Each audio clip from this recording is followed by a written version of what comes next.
We've got some spring tour dates that I got warm for you here right off the griddle. All these tickets you can get through theovon.com/TOUR. This is still the Return of the Rat Tour. And we will be coming to Toledo, Ohio, Pittsburgh, Eugene, Oregon, Kennewick, Washington, Seattle, Victoria, BC in the Canada, Belton, Texas, San Antonio, hola, Durant, Oklahoma, Amarillo, Texas, Oxford, Mississippi, Tuscaloosa, Alabama, Tallahassee, Florida, and Rosemont, Illinois. You can get all your tickets at theovon.com/TOUR. You can get them Friday, November 8th at 10 a.m. local time with pre-sale code RATKING. General on sale starts Monday, November 11th at 10 a.m. local time. We also have a few tickets remaining for Champaign, Illinois on November 15th. And happy early holidays to everyone. Remember, don't buy through a secondary website. Go through our website so you're not getting those heightened ticket prices. And thank you so much for your support. And we do have new merch items back by popular demand. The Hitter Hunting Club collection. We've also got the Hitter Bait and Tackle tees. Those are new, baby. If you like to rod and reel them, baby. Get all these and more, theovonstore.com, the only place to get our merch. Today's guest is an expert in the world of anger. He's an author. He's a researcher. He's a dean at the College of Arts, Humanities, and Social Sciences at the University of Wisconsin, Green Bay. We covered a lot of ground, and he has some insightful thoughts, just talking about anger in general, and then just things that spaces I've had trouble with anger in. I'm very grateful today to have spent time with Dr. Ryan Martin.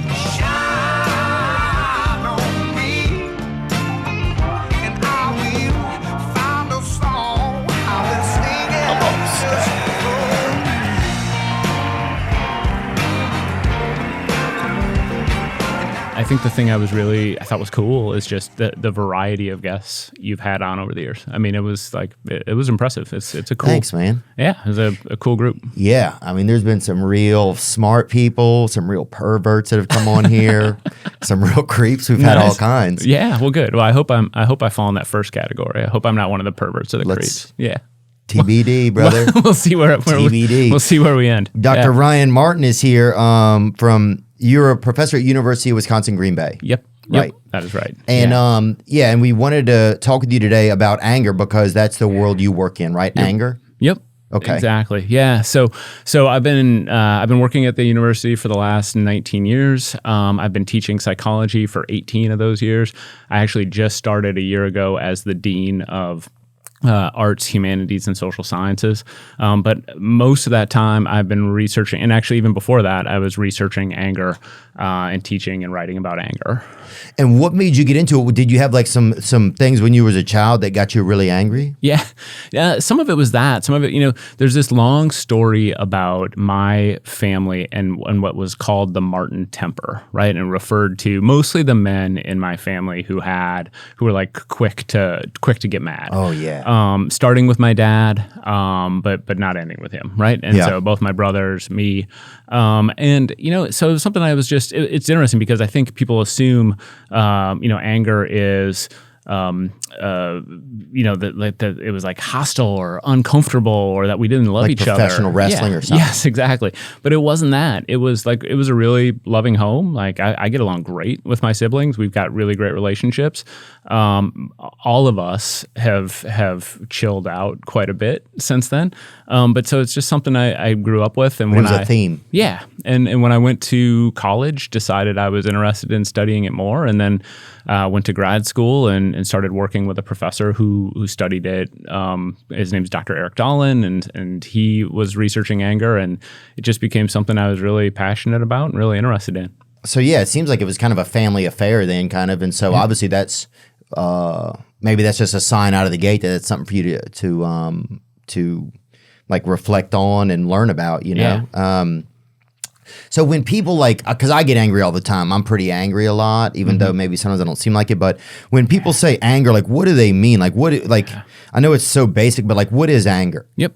Yeah. And so I think what you just said is really, really important. Like, you said I'm angry a lot of the time, but people don't realize it. And I think that's because something I think you realize that a lot of people don't is that anger is just the feeling. It's just the emotion. We can express that emotion in a gajillion different ways. And some people express that anger by yelling and screaming. Some people express that anger by suppressing it. Some people, like me, they just do a relatively good job of controlling it, of using it to problem solve and so on. To answer your question, what is it? It's the emotional desire to lash out. And it's associated with having been wronged, having been treated unfairly, or having had your goals blocked. Like, I want to do something, and something's interfering with me trying to get that thing done, right? So it's why road rage is so common. It's because by definition, you're on your way somewhere, stuff's getting in your way, and you start to get mad about it. Yeah. What are your triggers? Like, when you say you get angry all the time, what are some of the things that, if I can ask? Yeah, no, thanks for asking, Ryan. For me, I've been noticing recently a lot of it is unrealistic expectations. So I have a lot of just generally unrealistic expectations that people should know how to do things the way I would like them to be done. Got it. Yeah. So that out of the gate has been a big one for me. Would you describe yourself as like kind of type A? Like, do you know what that means? Like type A personality? Have you like heard? Blood or whatever? No. Like it's a personality type of being competitive, really aggressive. A lot of successful people are type A. I'm type A, right? And even it's like I'm really competitive. I'm really aggressive. I'm really type A. Let me see it right here. We have it. All Our right. personality is defined by traits like ambition, drive, and competitiveness, which can lead to a high level of success. But type A personalities can also be impatient, hostile, and even have trouble relaxing. I wouldn't go to hostile. I don't get there, but I can get very impatient, have trouble relaxing. Dude, I'll notice I will be urinating, right? And in the middle of urinating, I will flush the toilet. Just because I don't want to, I want to get it off my checklist. Yeah.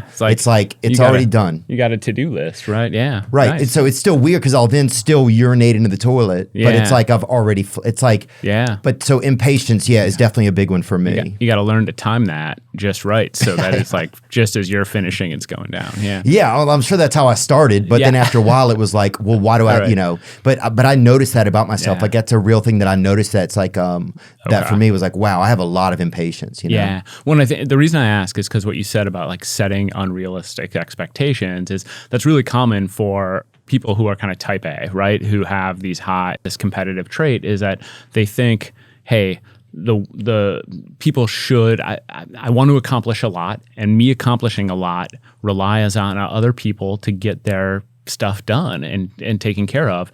And if they let me down, that slows me down and I don't like it, right? And so it's this is something I actually deal with relatively often too. I get an idea in my head. That idea is reliant on other people doing their job in a particular way. And I think to myself, they should be able to get that done by whatever day. Right. And then they don't, and in fairness to them, it's because they've got other stuff they're doing, right? I mean, yeah, totally. Yeah, it makes sense that they don't, or that things don't go a certain way. It's just like in certain moments, it's tough for me, it's tough for me to notice that. It's like, that's not what I'm thinking. Right. But that for sure is a big trigger for me, I notice, is unrealistic expectations. Yeah. So, and I'm sure I'm not the only person that deals with this type of thing. So why do people get mad, like, or get angry in any given moment? Kind of like, is there a real science behind it? Yep. And this is the stuff I study. So why people get angry in a particular moment is usually a confluence of like three things, right? There's a trigger. There's the thing that happened, right? And I tend to encourage people to be really specific about what that thing is, right? So driving down the street, yellow light in front of you, you think you can make it, car in front of you stops though, right? So now you've got to stop. So that's the trigger, right? Then there is your mood at the time of that trigger. So are you stressed? Are you fatigued? Are you already angry about something? Are you anxious? Whatever. Right. Are you too warm or too cold? Physically uncomfortable? Hungry? all those things make it more likely that you're going to respond with anger in that moment. And then there's how you interpret that behavior. And this is where those expectations come in, right? So do I interpret this person as, do I look at this and say, oh, this is going to ruin my day. I'm going to be late to work. I'm not going to get done what I need to get done. Do you interpret it as, oh, that idiot, why did they slow down, right? And so do you label them in that sort of negative way? You totally could have made that, man. Yeah. Or do you interpret it as, hey, it's going to slow me down 2 minutes. I'll still get to work. Everything's going to be okay, right? That third one sounds like the healthiest one. Yep. But I'll even go sometimes like, this bastard left his house just to fucking strand me here. Yep. He's just here to ruin my life. Like, sometimes a part of my brain will even go there, you know? We have these thoughts. There are a couple specific types of thoughts that we have when we're faced with that kind of provocation. Okay. And one of them is what you just described. It's this inflammatory labeling, right? So I label this guy as a bastard, as an asshole, as a loser, whatever, right? Another one is that demandingness that we talked about. It's like, God, why can't they just do the job the way they're supposed to? Whatever. What we call like making these dictatorial demands, like things need to be done the way I want them when I want them. There's what we call overgeneralizing. So it's I don't know if you ever say like, God, this always happens to me. This, where you label things in that sort of super exaggerated way. There's catastrophizing, which is when you blow things out of proportion. You say, this is going to ruin my day, my week, my month, my year, right? My career's over now, right? This ruins everything. Yep. Christmas is done. Yep, exactly. Right. Yep. And then there's the last one is what we call misattributing causation, but it's where you just blame the wrong people for things. You say, or you decide they did it on purpose, right? What you were saying before about like, this guy's just doing this to fuck with me, right? That's, you're making assumptions about, no, and I know you're not really making those assumptions, but you're making assumptions about why they did a thing. Right. Yeah. And blowing it out. So all those things come together into like this recipe for why you get mad in a particular moment. And then, even separate from that is what we do when we're mad, right? And so for me, every now and then I'll like just have a moment where I'll like yell, not at someone, but just sort of at the heavens. I might, sometimes pound my fist on the table or something like that when I'm really mad. A lot of times though, I'll sort of simmer inside a little bit. I'll get frustrated. I'll sort of we do this thing in my office. We've done it for a long time where when we're feeling frustrated, we'll say, okay, let's start with an unproductive response, meaning let's just take a minute to vent for a second about how we hate this, right? We'll take like 2 minutes and then we'll stop and we'll say, okay, now let's problem solve. What do we need to do, right? How do we work through this? Right, let some of the pressure off. Yep. Yeah, exactly. When it comes to anger, are there different types? So like we kind of have looked at like a situation and triggers of and then you end up angry. Right. Right. Are there different types of anger? Like, are there? Yeah. I mean, I think anger can come from a lot of different places and people can tend to express it in lots of different ways. I tend to think of anger as existing on like a continuum, meaning, on one end, you've got mild frustration, like, hey, I'm leaving the house, can't find my keys, right? Right. It's irritating. I misplaced something. It's a bummer. Yeah, my shoes don't fit that good. Right, stuff like that. And then there's more intense frustration that comes from like, hey, I'm really starting to run late. This dude that got in my way on the road or whatever, right? More intense, all the way up to like extreme anger of when you see a politician do something that you just hate, or when your spouse treats you badly, or when your parents treat you badly, or whatever, a friend takes advantage of you, like the real extreme, cruel, terrible things, right? And it exists, and so it's everything from like mild frustration to just being livid with rage. That whole spectrum. So there's just kind of a spectrum of anger. It's like there's small amounts, there's larger, there's things that are really intense. Yep. I guess in my next thought, like, because anger gives me a sense, sometimes it like an illusionary sense that I have some control over what's going on. Yeah.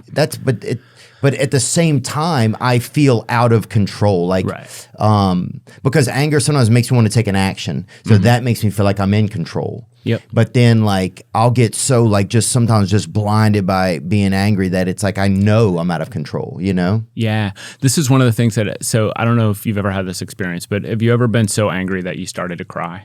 Is that something you can think of? Yeah, not as an adult, but as a child. Yeah. Okay. Interesting. I've been sad but that I've cried, but not anger that I've cried. So there are some people, and I discovered this on social media, like there are a lot of people who sometimes when they get really angry, they'll start to cry. Like that's their sort of go-to expression. And the interesting thing is the people I've talked to hate this about themselves. They will tell me, I can't stand it. It drives me crazy because I'm really mad. And instead of like, I start to cry.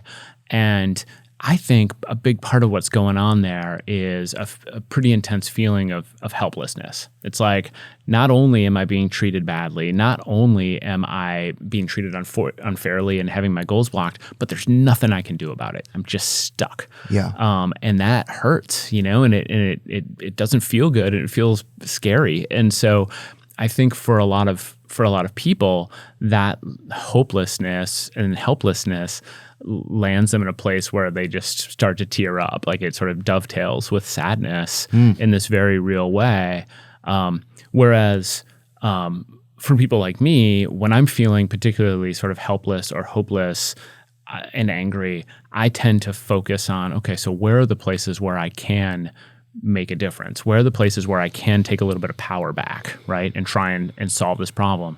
Can I solve the whole big problem? Maybe not, but maybe I can make a dent, you know, and do what I can do. And that at least gives me some power to like let things go. Yeah, because that's the biggest thing is the anger, it feels like it has to be let go. Mm-hmm. That's the thing about anger. Like other feeling, like, you know, anger, it feels like you have to, you know, like happy. I've never been so happy. I then like went and dressed up like a clown and ran out into the street, you know? Yeah. But I've been so angry that I will kick a clown if it comes near me, you know? Like, so there's anger's the one that feels like it has to get out of your body. Yeah. You know, it's got that gremlin and it just literally feels like it needs to leave you somehow. Well, it's because that's a really interesting thought. And I think it's because, I think you're right, anger tends to linger in ways that other emotions don't necessarily linger. Yeah, right? dude. It loiters. Yeah. And it's interesting because joy or happiness or excitement, like that tends to dissipate relatively quickly, more quickly than I think people realize, right? Those feelings don't last. Yeah. The half-life on joy, it's not very long probably. Right. But anger, you can still, like, you'll go get in your car, you'll drive somewhere, you'll start chewing the bottom of your, like, I didn't even know, somehow I started chewing on my own teeth one time. I was like, what is even, you know, sometimes you can get so angry that you turn into a chew toy for yourself almost. Yeah. You know, like I've just gotten so agitated. What happens to anger if we don't process it? And then how can you process it? Like what's a legitimate way to process it that's realistic? Well, can we start with some of the illegitimate ways? Okay, yes. Yeah. Okay, yeah. And I say that because that's good. Because it connects to something you just said, which is, wanting, because people want it out of their body, right? And it feels like, and so we've been literally for thousands of years, people have been talking about catharsis as a way of ridding our body of anger and thinking of ourselves almost like pressure cookers. Like if we don't open up the valve and release this anger, we'll blow up, right? Yeah. And so that's where a lot of these approaches, like if you've ever heard of a rage room or like, people punching a punching bag or hitting the gym or things like that, that's where those approaches come from, is this idea that we gotta let that out. And now here's the thing, and people are gonna throw rocks when I say this, but all of the research that we have on catharsis tells us it doesn't work. It doesn't. Like rage, actions of getting it out physically? Yep, that it doesn't work. It feels good at the time. And so people think, well, because it feels good, it must be good for me. It must help. But what we find is two things. First, over time, the people who use that as their mechanism stay angry and get angrier over time. We also find that like right after, like moments after they did the study, and this is like 50 years old, right? So we've known for a long time. They did the study where they provoked people in the lab, then they took half of them and they put them on a bicycle and said, just ride the bike as fast as you can, right? Exercise. The other half had to do this really ridiculous task where they were like threading coins with a needle or something like that, something boring and tedious. And then afterwards, they assessed to see how angry and aggressive they were. And the people who worked it out on the bike were way more aggressive than the people who did the other task, because that exercise, it doesn't do it. It keeps the angry thoughts at the surface. It keeps the intensity going, keeps your blood pressure going. What you need to do when you're angry is to actually find ways to calm down and relax. Right. You need to take deep breaths, stuff like that. Rage rooms don't do that.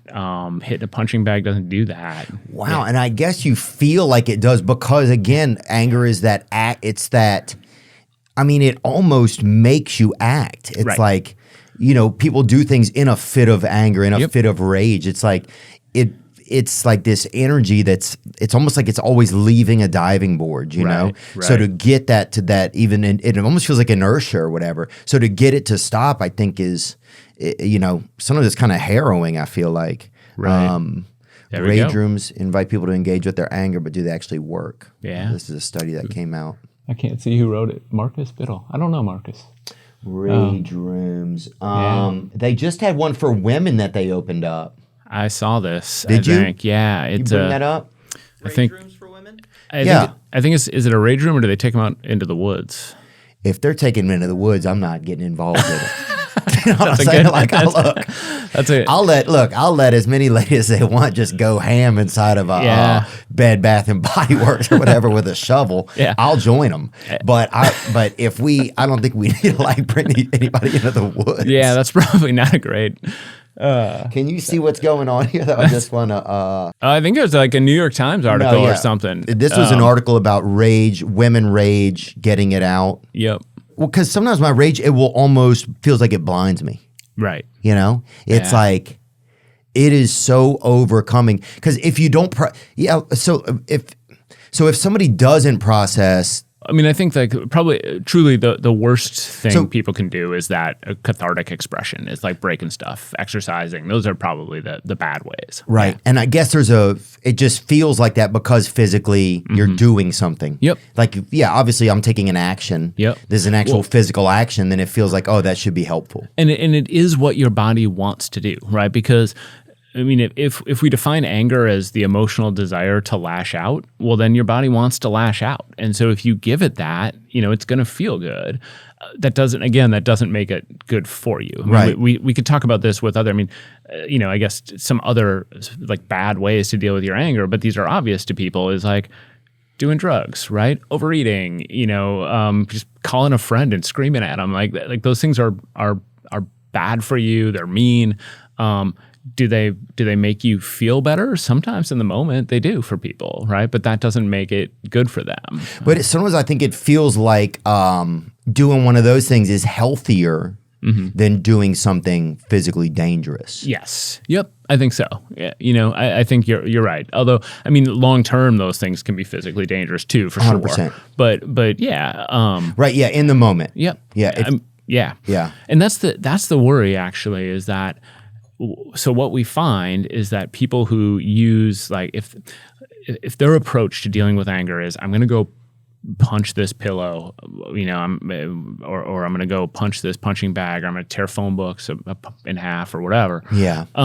What we find is that becomes it's like I used to have a soccer coach who would say practice makes permanent, right? And it's like the way you practice something is how you'll do things in life, and if you practice your anger that way, well, then someday when you're mad, you're not going to control yourself, and you're gonna hit someone. You're gonna punch someone. You're gonna go after them, and so it ends up having those kinds of long-term harmful consequences. Damn, dude. God, people don't like to hear this. By the way, when I talk about this and just a couple weeks ago, I talk about this on Instagram, and wow. I mean, new research comes out, 150 plus studies. It's an article by a guy named Dr. Brad Bushman, who's a huge monster anger researcher and aggression researcher in the field. And he does this study, and he looks at 154 studies over time, approximately, and finds that across all these studies, what does work is when you find ways to relax, to decrease arousal in the moment, right? Grounding, deep breaths, all that stuff. What doesn't work is when you raise arousal, right? You break stuff. Of course, I share this on Instagram. Nobody wants to hear that. Nobody wants to hear that. Yeah. Right? Well, I think arousal is a great term, too, to use because that's what's going on. Right. You are at a heightened state of arousal. Right. And it feels like dangerous arousal.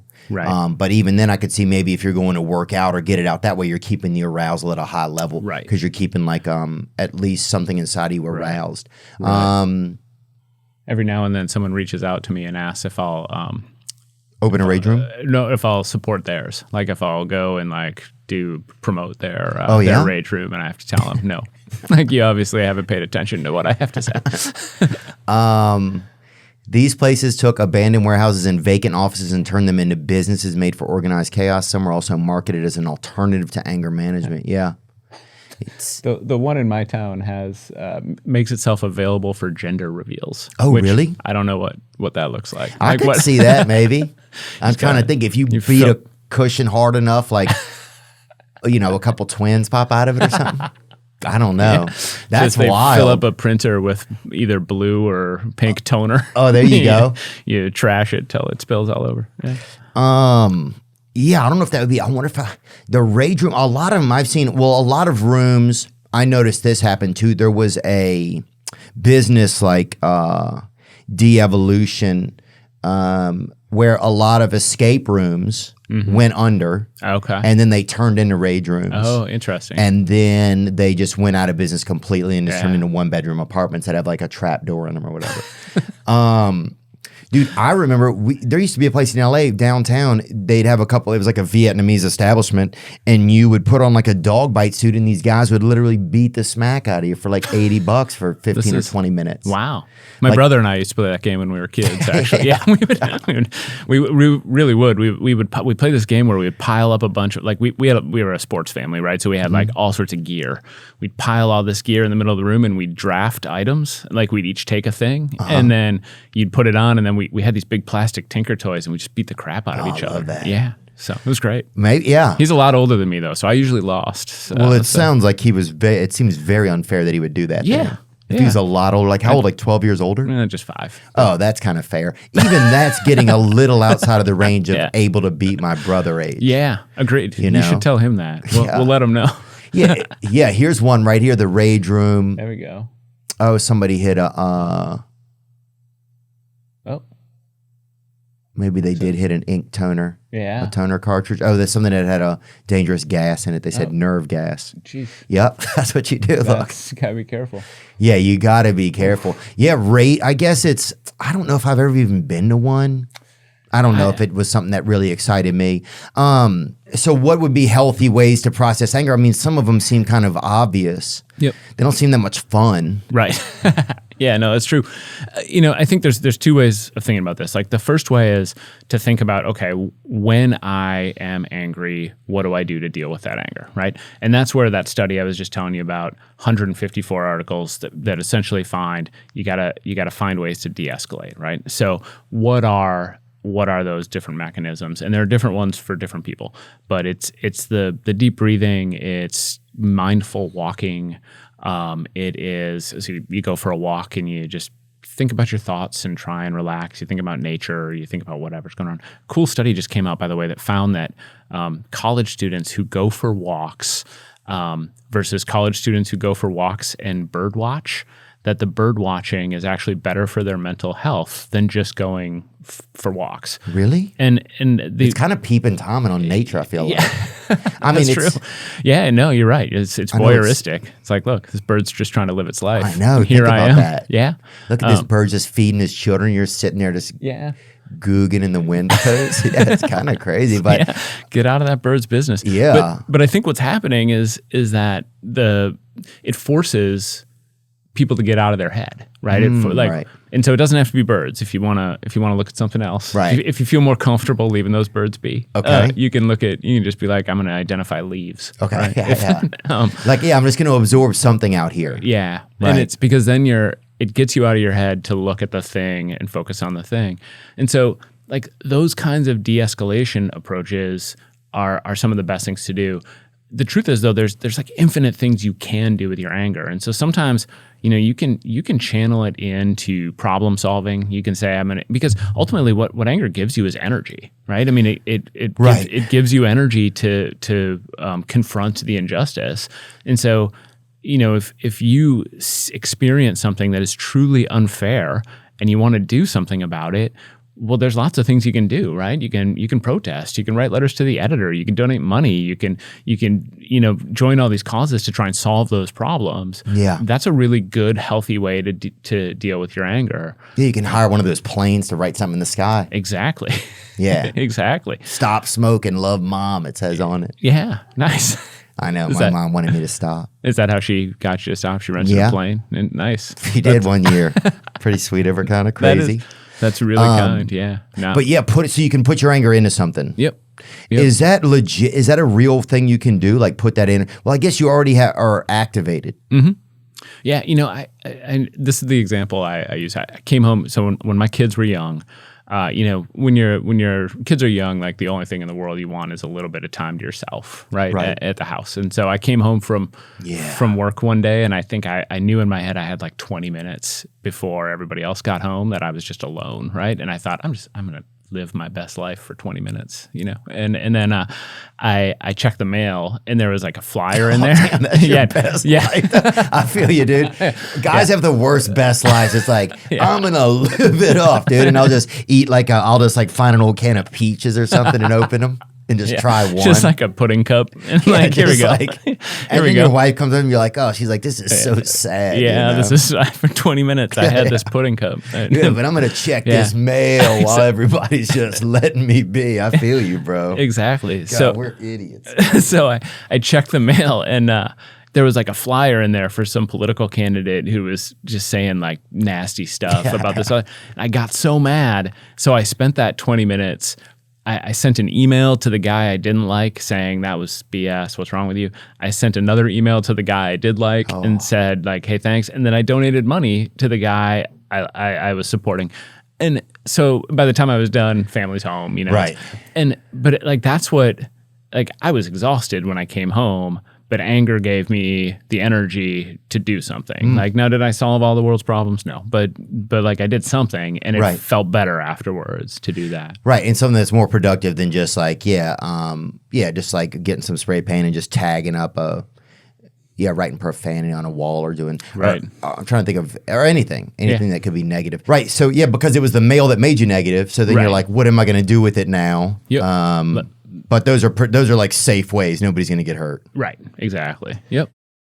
Is pornography causing a problem in your life? Do you find yourself watching porno for longer periods of time and having trouble stopping? Is porn affecting your relationship or dating life? Well, you're certainly not alone. Watching pornography has become so commonplace today, and oftentimes men use porn to numb the pain of loneliness, boredom, anxiety, and depression. Shame and stigma prevent men from talking about these issues and getting help for them. I want to introduce you to my friend Steve. Steve is the founder of Valor Recovery, a program to help men overcome porn abuse and sexual compulsivity. Steve is a long-term sexual recovery member and has personally overcame the emotional and spiritual despair of abusing pornography and has dedicated his life to empowering men to do the same. Steve is an amazing person, and he is a close friend of mine. I mean that. Valor Recovery helps men to develop the tools necessary to have a healthier sex life. Their coaches are in long-term recovery and will be your partner, mentor, and spiritual guide to transcend these problematic behaviors. To learn more about Valor Recovery, please visit them at www.valorrecoverycoaching.com or email them at admin@valorrecovery.com. recoverycoaching.com. Thank you. So when anger shows up in us, what is it a warning us of? Yeah, I mean, it's one of it. So this is true of all emotions, that when we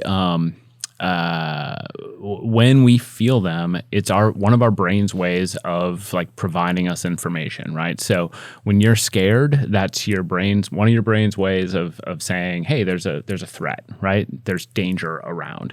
When you're sad, it means you've lost something, and it's your brain's way of telling you that. Anger is one of your brain's ways of telling you that someone's treating you badly, that you've experienced this injustice, and that you got to do something about it. And then when your fight or flight system kicks in, that's your brain's way of saying, like giving you the energy to deal with that. And so one of the best ways to handle anger is to channel that energy into solving whatever that problem is, right? Something positive. Yeah.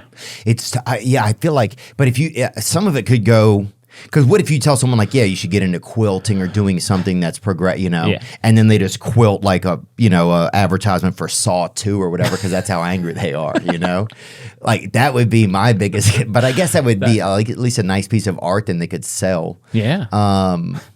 So yeah, I guess that does kind of make sense. I mean, so I love the Saw 2 quilt idea. Makes me wonder if that exists, but so probably. But, yeah. But we should, but I mean, channeling your anger into art is a thing people do, right? I mean, that's a good, healthy way. I mean, poetry, other forms of writing, art. It's so like hard though. Oh yeah. It's so hard when I close my car door and I'm like, to then want to draw something. Right. Unless I just write how I feel and just show it. But it's so hard. Like, I guess that's the thing. It's like, how do you get over that? Like, how do you get over, like, convert one moment into another so that you can, because that's really the key, huh? Yep. Well, and I think this is like what it takes to be, and ultimately like what I want and why I'm on social media and why I write things is because I want people to have sort of a healthier relationship with their emotions. And sometimes what that takes is like a de-escalation in the moment so that you can still hang on to at least the thoughts of anger in a way that is healthy, that allows you to channel them into something positive, right? Because the truth is, like, even those emails that I was talking about, I couldn't write those if I was in such a fit of rage that I wasn't making any sense, right? You've got to come down a little bit. Yeah, even to get correct punctuation, you have to be almost like at a 4. Right. At a 9, it's all caps. Yep. It is dangerous emojis that you can get off you have a VPN. This is one of the things that I think actually has made electronic communication kind of dangerous for people. I used to have a professor who, when I was in college, who said, hey, when you get an exam back, I don't want you to come talk to me about it for 24 hours. Said, I just want you to just take some time to think about it, relax. You're emoting too strongly in that first 24 hours. Take some time. But now, and that was easier to do back then because you weren't going to see him for a couple days anyways. You didn't have access to him the way you do now via email or whatever. Now, I think when people get mad, it's so easy to fire off a quick response, to fire off an email, to fire off a tweet or a text or whatever, that people can do things when they're feeling most enraged or when they're feeling most upset. Yeah. Yeah, and then it's really made it almost tougher in person because you don't have, like when you're talking to somebody, you can't just like set them down for 2 or 3 minutes while you think about your answer and pee again or whatever you do. Yeah. Or get you a little, dessert or something. But that it almost gets like we want to communicate less in person in a way because online communication is kind of easier. Yeah, I think it is. I mean, I think it is for a couple of reasons. One is you do, and it is in some good ways, right? You have more time to think about what you want to say, and that's probably a good thing. But it's also easier in some bad ways in that you don't really, like right now, you and I are talking to each other, and everything I'm seeing, I can see how you're responding to it in your face, right? Mm-hmm. But if you and I were communicating over text, I have no idea how what I'm saying is impacting you. And so it's easier for me, it might be easier in that context to say something cruel or hurtful or hopeful even. Yeah, because I'm not confronted with what it did to you when you got the message. So I wonder what that does to us as people over time, right? Because it used to be like if you wanted to, well, I guess you could write a letter, but it used to be probably more often you had to do face to face. Right. More often. Yep. And so you had to get the real reactions. You had to get the real feelings of what was going on. Whereas if you can just message it, it's still scary, but it must affect us differently emotionally over time. I wonder if that's valuable or not. Is this making any sense? Yeah, no, absolutely. I mean, I think what happens is a couple things. One, it's we get out of practice, right? I mean, you get out of practice interacting with people and it becomes really easy to forget how what you're saying is impacting them in a very real and meaningful way, and how you may have hurt their feelings or whatever. Oh, yeah. Yeah. What about some other options for like the healthy processing of anger? Well, so yeah, that's one of the things we didn't get to is you can think about, like, what we've been talking about is how you handle your anger once you're feeling it. What we haven't talked about yet is how you can kind of create a life where you are where you're managing it better in advance, right? Meaning, that's what I need. Yeah. So, if you think about that model I described before, right? You've got your trigger, you've got your mood at the time of the trigger, and you've got your interpretation. Well, you can intervene in any of those places, right? So you can, like, we don't have control of every trigger we experience, but there are some we invite into our lives, right? That either on purpose or on accident. Tiffany or whoever you're thinking about, or anybody specific it could be. Sure. I mean, even things like the example I always use is like, so I used to love scary movies. When I was growing up, I loved them. At a certain point, I realized, you know what? These are having a pretty negative effect on me, right? I'm staying up too late afterwards. I'm getting scared, whatever. So I started watching them less often, right? We can do that with provocations. We can say, I'm not going to watch the news as often as I used to. I'm not going to watch sports as often as I used to because it's getting to me in ways that aren't good for me. Yeah. We can even say, I'm going to change my commute up so that I don't find myself in traffic as often as I once did. I don't know if that's possible in Nashville. But right. But even if it's longer, it's like I'm still going to change it up. So I'm just not because the traffic. Yep. That's a good point. Because sometimes, though, we will recognize the things that agitate us and still continue to do them. Yep. What is that called?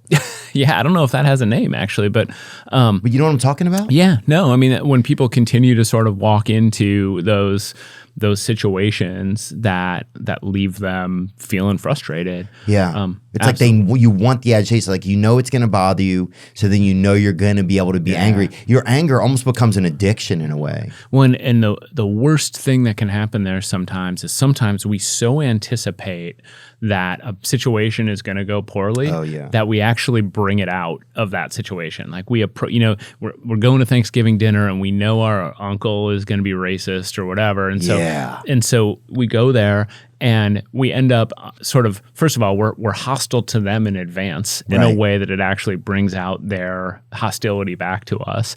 And then also we sort of unintentionally like goat them into things. Yeah. And we like bring we'll even pass the black beans to them and then lose it on them for no reason or something, Right. Like, and they didn't do any, it's just like we're just waiting in our head, or we'll ask for the brown rice and they'll look at us a certain way and they just, they can't handle, it's like, and then it's almost like, it's like a lot of times you set things up, how they're going to be. God, that's such an instance, man. What do you do in that instance? Because that's a huge one, I think. Yeah. Well, I think it's about what I like to call like proactive emotion management, right? So it's saying, okay, I'm anticipating that this situation is going to go badly. What are some things that I can do now to prevent it from going the way I think it could go? Right. And so that might be, hey, let's give people the benefit of the doubt, right? That might be going into the situation and saying, let's not assume that they're going to do and say the worst thing. Let's go into that situation. Maybe I minimize my contact with them. Yeah, it's Thanksgiving, but I don't have to be in the same room with this person the entire night, and I can minimize how often I talk to them. Maybe it's you and your partner who you're at the event with.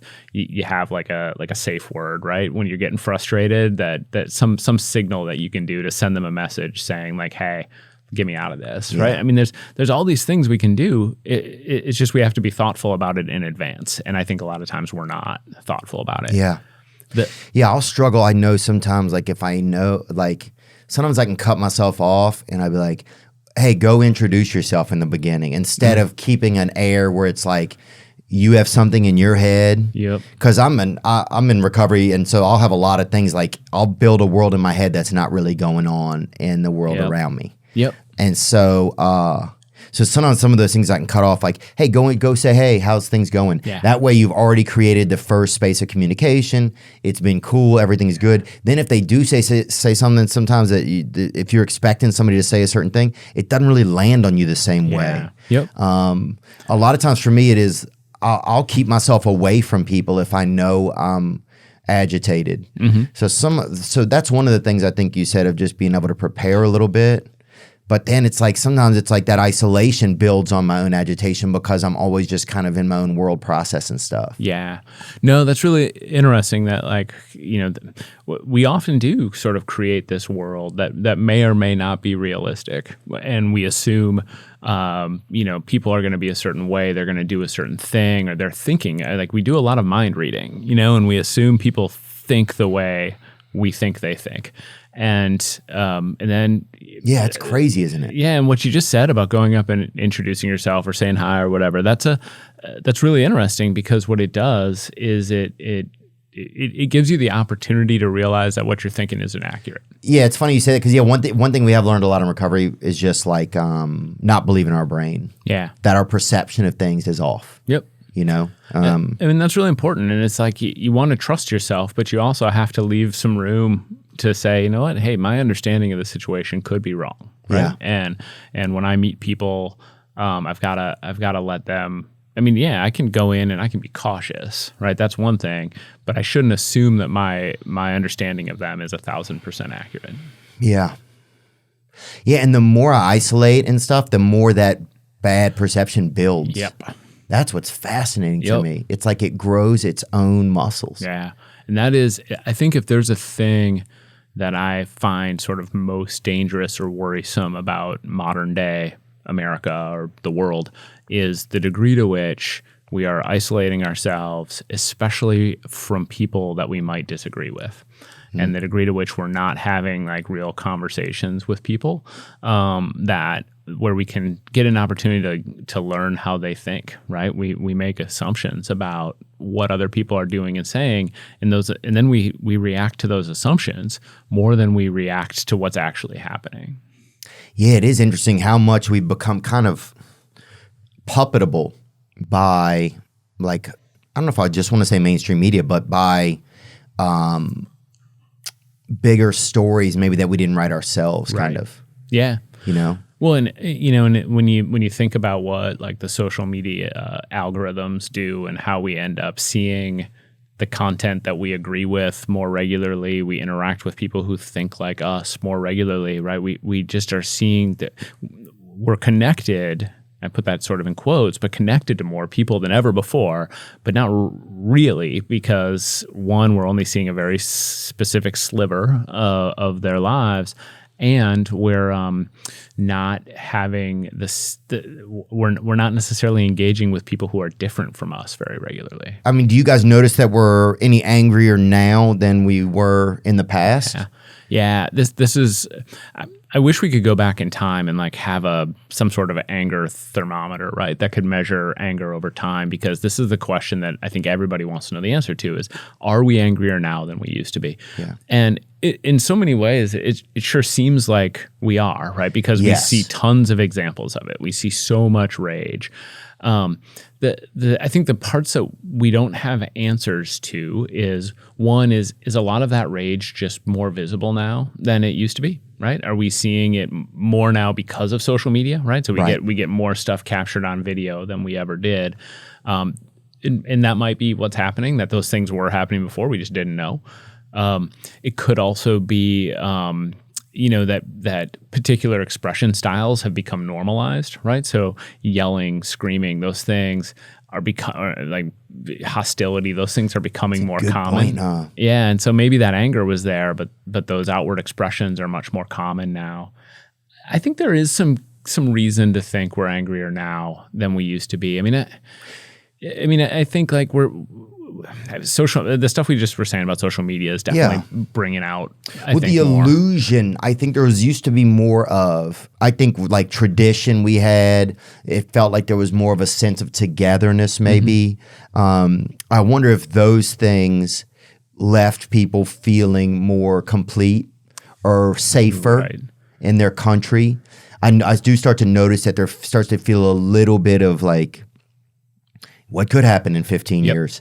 As opposed to that was never a thought when I was a kid. It was always like, I feel like we're going to be okay here. Right. So I wonder if some of that like just subconsciously starts to boil inside of you. Oh, I absolutely think so. I mean, I think, one of the things we're dealing with, and I think a lot of this is post-pandemic, but not just post-pandemic, is, so anger dovetails pretty closely with anxiety, right? That these two emotions are pretty similar. They actually feel pretty similar physiologically.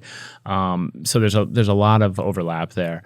And I think it's fair to say that Americans are, and probably worldwide, people are more anxious now about the future than they have been for a very long time, right? Okay, yeah. And that anxiety, it comes from a place of uncertainty about, safety and financial security and all these things. Even having jobs. I mean, as they say, like every day here, AI is going to take your job, and the guy's like, I'm unemployed. And they're like, it'll take that job. You're like, Jesus, I can't even be unemployed anymore. But I think there is a little bit of fear. Even somebody who's just sitting on their couch watching, eating Fritos and just watching, TV shows all day, that even that job's going to be, they're going to be like, well, I'm going to lose this. Right. Yeah. I mean, I think that there is all of this uncertainty is leading to people, and because I think in some ways part of what happens is it leads to some competitiveness. It leads to like, hey, look, the pie is getting smaller that we all share. And I'm worried that I'm not going to have enough, right? And I'm not going to be able to make ends meet.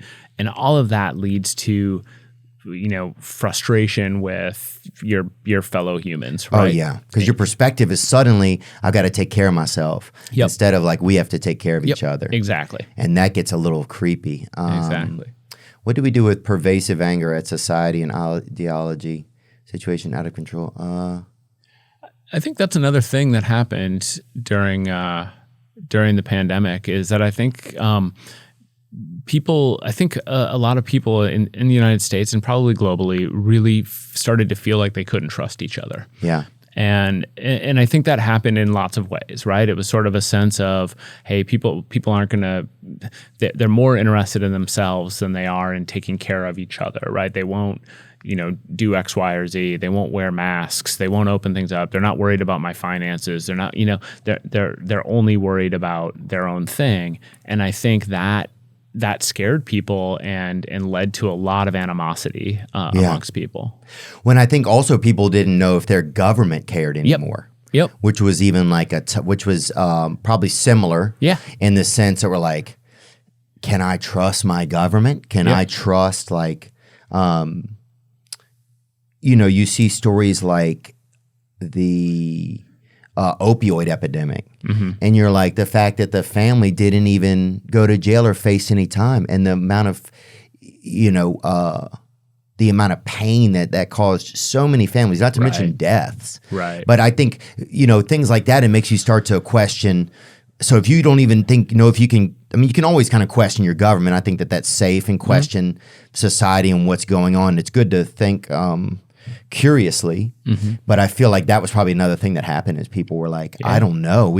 Every commercial's about drugs. Like, it's just like, where can I get valid information and who can I trust? Yep. And it probably became scary. You're like, I have to start with myself. Yep. And I think that sort of uncertainty leads to feelings of frustration, leads to, and I think part of what happened too is that for some people they felt like, well, the answers here are obvious. Yeah. And so why don't other people see how obvious these answers are? And I don't know that the answers were necessarily obvious, but I think that people felt like, why can't people just do whatever, and then we can get through this. Right. And when other people... You mean during COVID, you mean? Yeah, during COVID. Yeah. And then, I think people had just real different views of it. It was like Yeah. in California, things were very locked down. And then here, things were more open, Yep. you know? And it was like, what's the best way to do this? It was hard to learn. It was even, I mean, you know, I live in Green Bay, and we've got, you know, there's the Green Bay public schools, and there's other public school districts that are like connected, and they're all doing different things. And so there's a sense of, well, here we're doing this, 5 miles away they're doing something different.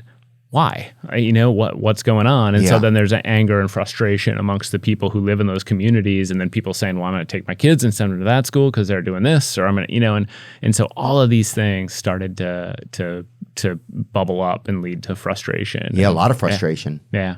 And I know how to do it. People wanted to, the second you don't trust or believe that your society that's built kind of is looking out for you, or you can trust it, then it really, you got to go back to yourself. Well, and then, I mean, imagine if we're not talking about society, we're just talking about a family, right? And you as like a kid in a family realize, wow, the other people in this family aren't necessarily going to do the things that are best for me. Right. It becomes real hard to continue to feel good about that, and over time, right? Oh. People have to earn that trust back. And I think we're right now in a phase where people don't feel like anyone's earning that trust back. They're just like, we still don't trust each other.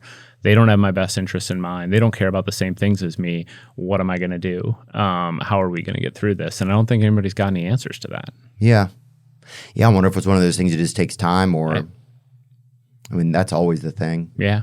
I think you're right. I mean, I think time is going to be part of it. I hope that there are things we can rally around. Humor is usually a good one. Yeah, absolutely. I know they're trying to put out like... I mean, you would say that. You're a comedian. That's probably true. I would hope to say it, huh? Yeah. They just had a new show, Tires, on Netflix, which is really crazy. I've seen an ad for it. I haven't watched it yet. It's like different than a lot of stuff they put on there. It's just like, it seems like it's from like totally like the 80s or something. You know, it's just kind of like just humor without like judging that every person in the show has to have certain like... like you're just letting people be, they could be characters. Like you could have a character you're like, oh, that guy's hilarious, but I don't agree with him. Okay. Whereas to be like, oh, that guy, I'm not even gonna see if he is hilarious because I don't agree with the character. Right. And it's like, dude, it's okay. Right. You know, so like just things being more possible, or just open their brains to like, okay, a character could believe differently than I do. Right. Yep. Right? Because I think for a while it's been like, I don't even want my characters to have any different views than I do. That's kind of crazy. Yeah. When you think about that. Yeah. I mean, I'm drowning, but I only want a superhero to show up if he feels exactly the same way I do. Yeah. Well, it's tough. I mean, like, you know, I think one of the tricky things we've had to deal with is that there are opinions that people can like sort of rally around. There are opinions that people can like disagree with, and in an understandable, reasonable way, right? Reasonable disagreements. But then so often those disagreements are about like real scary stuff. It's not me disagreeing about like, hey, is Cats a good movie? I don't know why I picked Cats. I think it's because my son loved the movie Cats. Oh, he did? I haven't seen it, I don't think. Okay. I'm not going to recommend it. Okay. Yeah. That's that's my advice to you. If you walk away with one thing from this episode, is that you probably shouldn't see Cats. Fair. Yeah. So, yeah. I mean, so it's one thing to like disagree about that, right? Totally different if we're talking about things that like really do have have real consequences for people. Oh, for sure. You know, like there are some opinions that we can just agree to disagree, and then there's other stuff that is like, no, this is real personal. Yeah. Yeah. Yeah. Yeah. People didn't used to care about it that much though. Yeah. They did. I think it is interesting how much, like, people used to never talk about politics that much. You would kind of say maybe who you were going to vote for, and kind of sometimes you give a couple lines about it, but you never, I feel like, would be like, oh, screw you for voting for that. Like, it would never, even the thought would never come into your head, I feel like. Yeah, it does feel like it's taken center stage, and I wonder how much of that is. I mean, it's probably a lot of it is exacerbated by social media. I suspect the 24-hour news cycle also led to that too, right? That ruined a lot of stuff. That created a lot of anger. Yeah. Yep. Because we used to be able to take a day off, half the day off. Yep. But now they're like, oh, you need a little more anger. Yeah. Well, and intentionally so. I mean, it's like, so there's plenty of research out there that says that, content, news, or anything else that makes people angry or scared is far more likely to go viral than other stuff, right? And so politicians know that, and just purely from a financial perspective, if you put an ad out that makes people mad, it's going to get more clicks. It's going to get, you double the value essentially of that ad by making people mad with it, right? Yeah. So there are people who are benefiting financially from our rage.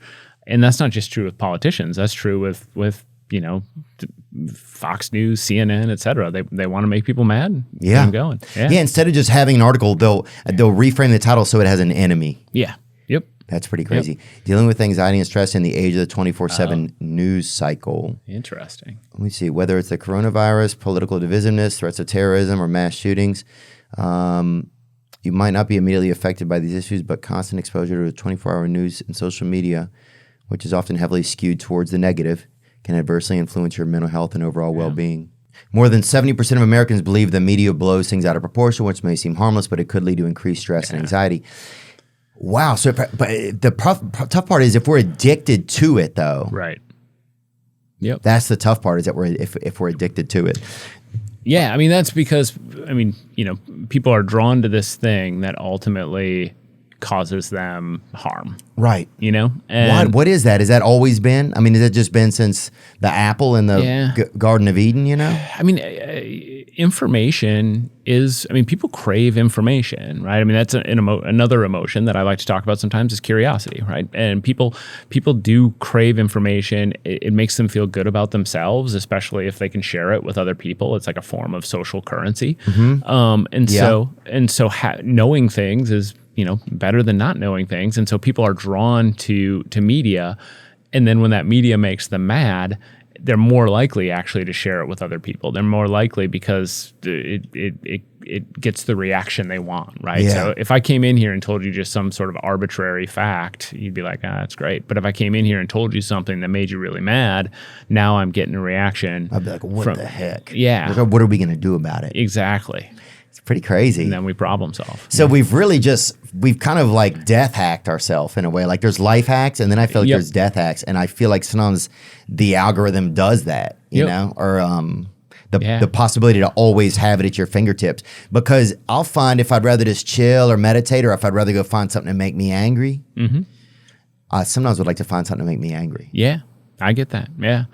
Because, it does. I think for some people, that anger feels powerful, right? It's like there's a sense. We talked earlier about it sometimes feeling helpless, but there's a piece of like the heart rate increase, the blood pressure increase, the muscle tension that leads to these feelings of excitement. Yeah. Well, it feels like it activates you. Yep. Exactly. Is there a such thing as like a healthy anger? And then what is the difference between like a healthy anger and a rage? Yeah. Is that noticeable? Yeah. So what I would say is that when it comes to anger, I tend to think of all emotions as not having, they aren't positive or negative on their own. They're just information systems, right? And it's good to feel things.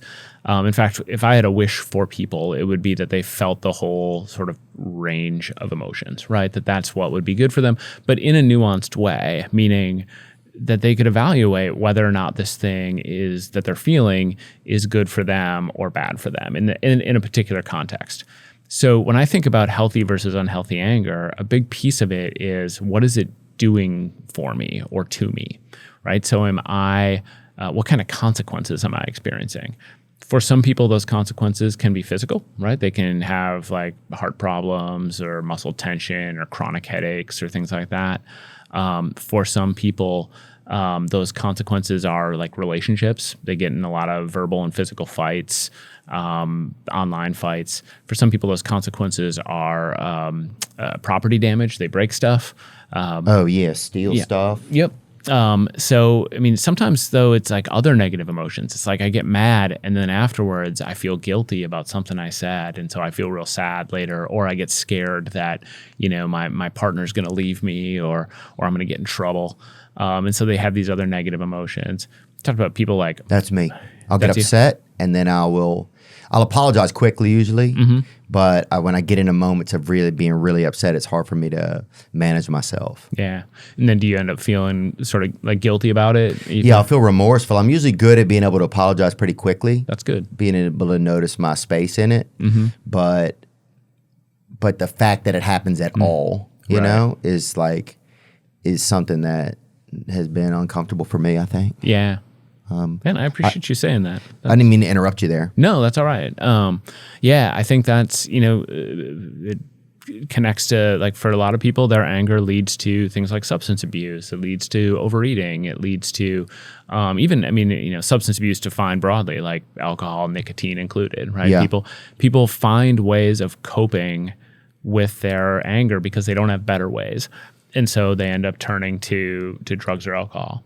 Oh yeah, and that's that ends up having consequences. And yeah. Was there more you want to say? Sorry.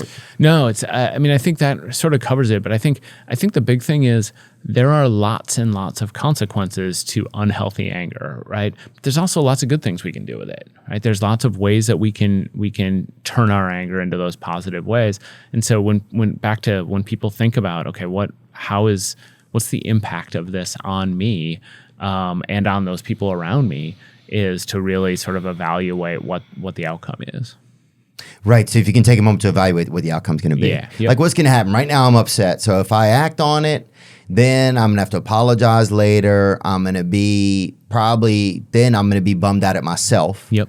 So right now I'm upset at somebody else and maybe even at myself. Yep. And then later I'll have to apologize to somebody and probably then be a little bit disheartened in myself for my actions. Yeah. So it's like, what do I really want? Or do I just want things to kind of be chill? See, I love what you're saying right now, because to me, one of the best lessons people can learn about anger or any emotion is when I'm feeling it, I need to stop for a second and think about what my goals are. What's the thing where do I want this situation to end? Right. And sometimes that is like, if I get mad on my way to work because somebody cut me off, right now I could drive them off the road and get in a fight with them, but does that get me to work on time, right? No. In the way I want? Like, my goal is to get to my destination safely. And so I should focus on that. And anything else that I try and do in that moment doesn't serve me. Yeah. And I mean, I use an exaggerated example, but even giving them the finger or honking at them, all those things just serve to distract me from my actual goal. Yeah. And we can think about that in a gajillion different other places, right? If I scrolling through social media and I see a post that bugs me, yeah, I can fight back, or I can argue or whatever, or I can think about, well, why am I here? Why am I in this space? What is the point of arguing? Maybe there's a good reason to, and I should, or maybe there's a good reason for me to just scroll on and not care. Yeah, and I was just thinking when you said that, the social media definitely it almost deflates our anger in some ways, because instead of, a lot of times, it used to be maybe if enough people got angry about something, they would go protest, they would make a difference, they would boycott, they would not use a product, or they would stand up. But now it almost feels like you can comment into almost a vacuum because of how quick things disappear. Yep. And you can just say, well, I commented, or I said, or I did posted, something. right, I did something. But then it kind of like just satiates enough the human desire to do something where we don't end up doing things. And then we, as a group, get kind of further and further into this crevasse. I think that is a real problem. I think you're absolutely, Really? I do. I think you're absolutely right that a big part of what happens is there's this social media. And I don't want to minimize social media activism, because there are forms of it that are really powerful and really meaningful, but there are also forms of it that don't do much, right? But they I think you use the word satiate, right? They give you a sense of like, I did something, and because I did something, I can now rest, right? I had my impact. Right. I had my human impact, but it's not. Sometimes and it changes so much. Right. It changes so much, whereas like every day there's a new option almost. Yep. So the thing you impacted is just, they've almost just replaced it with something new. Yep. And there's a new thing to be mad about too, Yeah. right? You've got a new, I've got a new, both outlet, but also, thing to A new focus topic. on. Yeah. Moved right along. Yep. Here's an article that was in The Atlantic. The problem with social media protests. Before the internet changed the speed at which the world moves, movements were slower growing. A year of organizing and directly advocating for change led to a 13-month-long Montgomery bus boycott that began with Rosa Parks' act of resistance. Right, that's what it used to be like. By contrast, mass protests such as Occupy Wall Street formed rapidly, but then lacking that underlying resilience created over time, often lost focus, direction, and most important, their potential to affect change. Interesting. So in some ways, it feels like what they're saying is when you put a lot of work into something in advance, then you want to see it through in ways that social media protests don't have that, right? It's like, I've been thinking about this for a week, so I don't need to keep thinking about it. I mean, I don't have as much sunk into this. No, and if I close the app, I'm not even an activist anymore. Right. Interesting. It's kind of interesting, huh? Yeah. I grew up in a home where there was a lot of anger, right? It was probably our number one emotion that we had. Right. It was just farm to table there. It was like it was 100% grass fed anger. All right. And it was just the only way that we communicated. How much of a responsibility is it of parents to like teach kids what their feelings are? Right. Yeah, I love this. So real quick, when you say there was a lot of anger, was it mostly like outward expressed, like yelling, screaming, stuff like that? Yeah, mostly yelling, screaming, throwing things, right. Judgment. Okay. Those are like the main emotions, and then humor. Okay, nice. So, but otherwise it was just always, you knew somebody was going to be angry. Where were you in the birth order? I was number 2. I have an older brother and 2 sisters. Okay, and the sisters are both younger than you? Yep, they're both younger, and everybody's alive still, pretty much. Okay, pretty much. That's good. I mean, some people are, Got it. they're willing to risk it all, but some of us are doing our best. So, but so that's where we at, and that it was just there was a lot of anger in there. I think that my feeling is with kids in particular. I mean, we can think about this from I'll start with what I consider to be sort of the golden rule of emotion and parenting, and that is that kids tend to express emotions the way their caregivers did.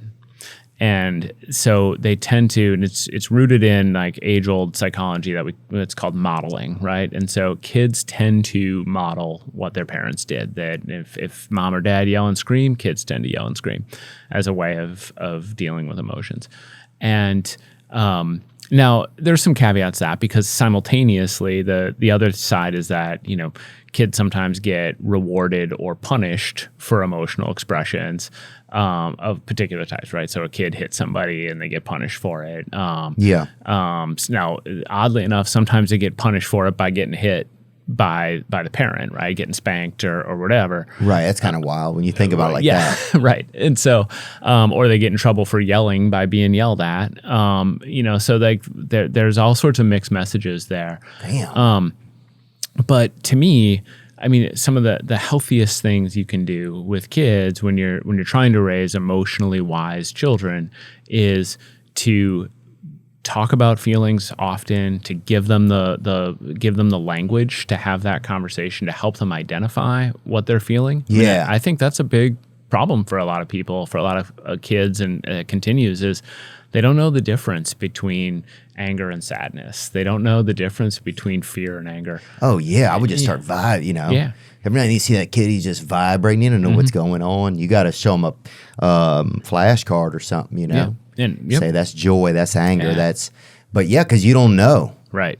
And so helping kids one of the things I like to do with my kids and liked when they were young is to unpack those emotional experiences with them, and not just their own, but when they see a kid, melting down, or a kid getting angry or sad or scared or whatever, to say, so what do you think's going on? Like where did that come from? Why, if we're watching TV and a kid react some Right. way. Just so at least that they can have in their own head, like, okay, this is what happens when this happens. Yep. This is what I look like when it happens. This is where I can start to see in somebody else what's going on, and then you'll recognize it in yourself, and at least have some sort of, you'll be the conductor in some way as much as you can. Yep. Of maybe some of the outcomes, if not some of the origins of the feeling. Yeah. And then you can even talk through, what are some options for him now, right? This kid's just had this, just is feeling really hurt. What can he or she do to deal with those feelings of hurt? And I mean, I think those are like good, healthy ways. But I think it starts with wanting to make sure people are having those conversations, that people are really understanding it. Because part of what happens too is that people can realize that, we like to believe, and I've even been saying, look, your feelings are one of the ways your brain tells you what's going on, what you're experiencing. That doesn't necessarily mean that they're rooted in logic or reality, or that they're even really valid, right? We can be angry over a misunderstanding. We can be scared over something that's not really dangerous. And the feelings are real, right? And we shouldn't minimize that, but we should take some time to like unpack them and talk about like what's going on. Why am I feeling this way? I think that kind of stuff is important, at least because I think for myself, I didn't know a lot of feelings I was even having. I didn't know. I only knew a couple. I remember like certain things would go on and I wouldn't really have any feelings about it. And I was like, man, I never really had a lot of feelings. So I think sometimes talking with your kids like, oh, this is a feeling. That's what that is. Yeah. This is what's going on. Because otherwise you can just think you're bonkers as a child, you know?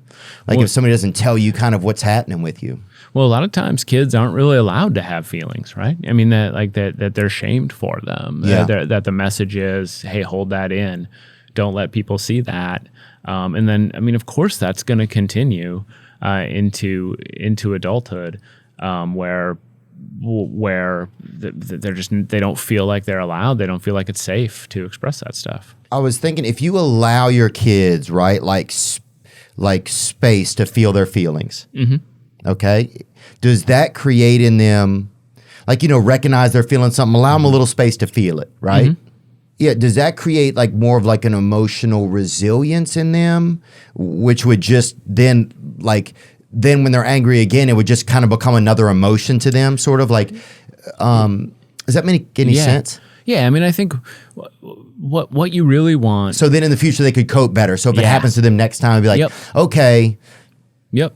Because what you really want is, I mean, you want a situation where your kids can, when they're feeling something, A, know what they're feeling, B, have a sense for where it's coming from, understand like its root causes, be able to critically evaluate those root causes, and then know what to do with it, right? And I mean, and that's a level of sophistication that I don't think, frankly, most people are capable of. But it's because we haven't given them the space or the tools to do that over their lifetime. And I think we're way better at this as a society now than we were when you and I were kids, right? Yeah. Like we're way better at trying to provide those tools to kids. But it comes with them. It comes with people being able to have those conversations to say, hey, let's talk about what you're feeling right now. Not in a like necessarily a judgment or punishy way. Like, hey, you just got real mad. You hit your brother. Let's have a conversation about that. Let's talk about better ways to handle that. Let's make sure we make up for what we did. So it's not like it's consequence free. People oftentimes accuse me of being sort of wimpy and like, hey, you're letting your kids walk all over you. They got to get punished or whatever.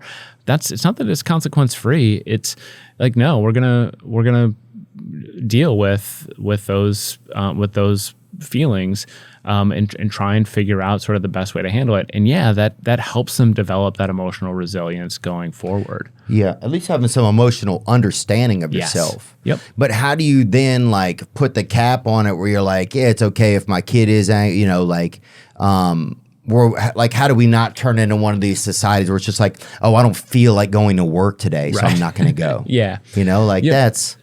Nobody ever feels like going to work. That's the first thing it should tell you when you ever go to school. Yeah. One day you're going to go to work and nobody's going to feel like it. That should be the first thing that they teach us. Yeah. No, I mean, it's true. Like the message also has to be that your emotions alone aren't necessarily reason not to do something. Yeah. I mean, that's I have two kids. Both of them are very, very awesome in different ways. But the one is he's a performer. He's a dancer, and he's in a lot of musicals and things like that. And one of the things that I can say about him is people often talk about how brave he is, and he is. But I know him well enough to know that he gets real anxious about performing in those things. He's feeling that fear. It's not that he's not scared, it's that he knows how to do things anyways. And that's where you want people to get. Like, you want people to get to a point of, right now, you know what, I'm feeling sad and I don't feel like being able to go, I don't feel like going to work, but I also need to do it. I understand what my responsibilities are, and I can work through that. And I think like there's something to be said for, to me, that's a big part of what emotional resilience is. It's being able to feel things and then overcome those feelings at times. Right. And I think if you give your kids space for that, it feels like you're going to, that's a armor you can create in them as well. Yep. It's like, hey, you feel sad right now, or you feel a little disappointed. This is how you can manage that right now. And look, 5 minutes later, wow, look, we're right back to where we were before. Everything's good. So then when they have those things happen in their own lives, when you're not around, they're going to have like some sort of, even if it's just brief little check-ins from a parent, are huge. Well, that's the thing. And this isn't just about parenting. This is about being a supervisor. It's about being a human being.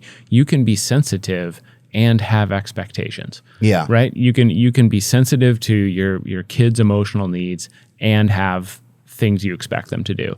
You can be sensitive to your employees and have expectations of them. Right. And frankly, you can be sensitive to yourself, and you can be sort of patient and caring with yourself and still have expectations for what you want to accomplish. Yeah, that's a tough one sometimes. Yeah. Giving yourself some grace. Mm-hmm. I'm terrible at it. Are you? Yeah, I am. Yeah, I'm really hard on myself. Yeah, me too, man. Yeah. God. That probably, remember when we were talking about type A at the beginning, right? That's probably part of it, right? Is like you're competitive, you're success driven, and that means you want to accomplish certain things, and that means being a certain way. Yeah, it's interesting because I don't know when I would ever give myself the benefit of the doubt very often, I almost have to have someone say, hey, man, give yourself some grace here. Right.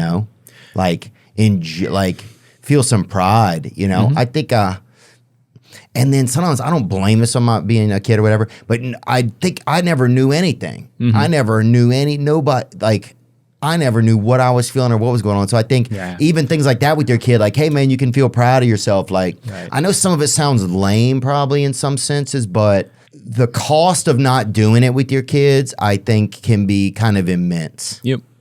Because growing up not knowing, having my own sense of what's okay for me leaves me at the whim of what other people think is okay for me, And that can just get kind of harrowing. I'm not... trying to woe is me. That's not fully my story, but I could see it being really risky for folks, you know? For me, one of the things that's been really helpful is to surround myself with really good people who care about me, and that there are people who when I'm being hard on myself, sometimes it's nice to have a friend who can sort of step in and remind me, like, hey, it's okay to not have things happen exactly as you want them. It's okay to take a break and just be proud of what you accomplished today. And it's nice to have people in your life who can support you that way. It feels like we always have to be making something better these days too. Yeah. Like that it would be like, if you knew somebody and something was wrong with them, people would just be like, dang, something's wrong with him. Yep. And then 10 years later, people would be like, dang, how's Ernie? And then people like, something is wrong with him. Like it had escalated, like he bought an empty swimming pool and he was spending time in there. And so, but now it's like. Was that a real story? Is there a real person who bought an empty swimming pool? And there was some men in our neighborhood that would kind of meet up or whatever in this empty swimming pool at night and smoke weed or whatever. Whenever I hear you drop an example like that, part of me is like, did that just come from his brain, or is that like a real thing? Oh no, that was a real thing, dude. We grew up in a very shirtless area, if you will. It was a lot of people whistling and no shirts. Just a lot of I like People that. doing their best. That was a good description. I like that. Yeah. I can imagine what this Amen, what this area was we like. grew up in the stray animal belt, brother. So there was just a lot of A lot of shirtless people and and stray no dogs. collars on these animals either. Yeah. You know what I'm saying? Everybody was just risking it all. Can we still have childhood anger as adults? Like, what happens to anger from our childhood that isn't processed, or what happens to unprocessed anger? Yeah, I think two things can be true here, right? I think on the one hand, yeah, we can absolutely still have, anger and resentment and stuff that happened when we were a kid that we continue to be mad about forever. I also think that it's sort of never too late to process some of that stuff, right? I mean, and that there's no reason why in your 40s or 50s you can't start to deal with some of the stuff that you were mad about still from childhood. It might be harder, and I also think we have to be honest about what the outcome is going to be, right? I mean, we have to recognize that some of those things, I guess, think about what dealing with it looks like, because I can't. It's a good point. You brought it up earlier with the other topic. Is like what outcome you want to have. What was the other one? Yeah, no, it's like, what are your goals here? Right. And I think the thing is, like, when you're I'm 48 years old, right? When you're 48, you might not be able to fix the bad stuff that happened that you're still frustrated by. So that can't be the goal. But maybe it is to forgive. Maybe it's to better understand where, if it is a person who wronged you, where that person was coming from. I mean, those are all things that we can try and process, ways we can try and deal with. Maybe it's just to forgive ourselves for not handling it in a different way. Man, forgive ourselves for not being able to forgive people even. Yeah. That sounds crazy. Right. Because that sometimes it's like, that's crazy. I never thought about that. Sometimes it's not even that I'm upset anymore as much that I can't forgive the person. It's like I start to get upset at myself because I can't forgive the person. So I'm not upset at the person anymore. Right. I'm just upset at me because I'm having trouble forgiving. Is that crazy? Not crazy. That's really interesting and insightful, right? I'm still mad at this person. I feel like I shouldn't be, and I'm struggling. Now I'm mad at me because I can't forgive them. Yeah. Okay. Yeah. Yeah. I mean, sometimes that. Yeah, I would just notice it can hop from one thing like that, and I don't even know exactly what I'm mad about. Well, that's what I was thinking about it earlier. Like, so I was once a really bad student. Like, Really? I know that's Really? surprising to people. Yeah, I really, really struggled in high school, and I actually failed out of my first university. My God, I know it was, and a lot of it came. I mean, it came from a lot of different places. Like, one of them was, I was a diehard soccer player and soccer fan at the time, and I had a hard time not being more interested in that than in school. Okay, so you just loved love soccer so much. Yep, and same thing. I drank too much my first year in college too. That was relevant. Not in high school at all, but in college that was a problem. But also, I just hadn't developed a lot of the study skills necessary to be successful, and so I still I years later, I still find myself sort of struggling with that, mad at myself for not having done better, mad at myself for not having made more of my college experience. Because what happened is I took a break, 6 months off. I traveled a little bit.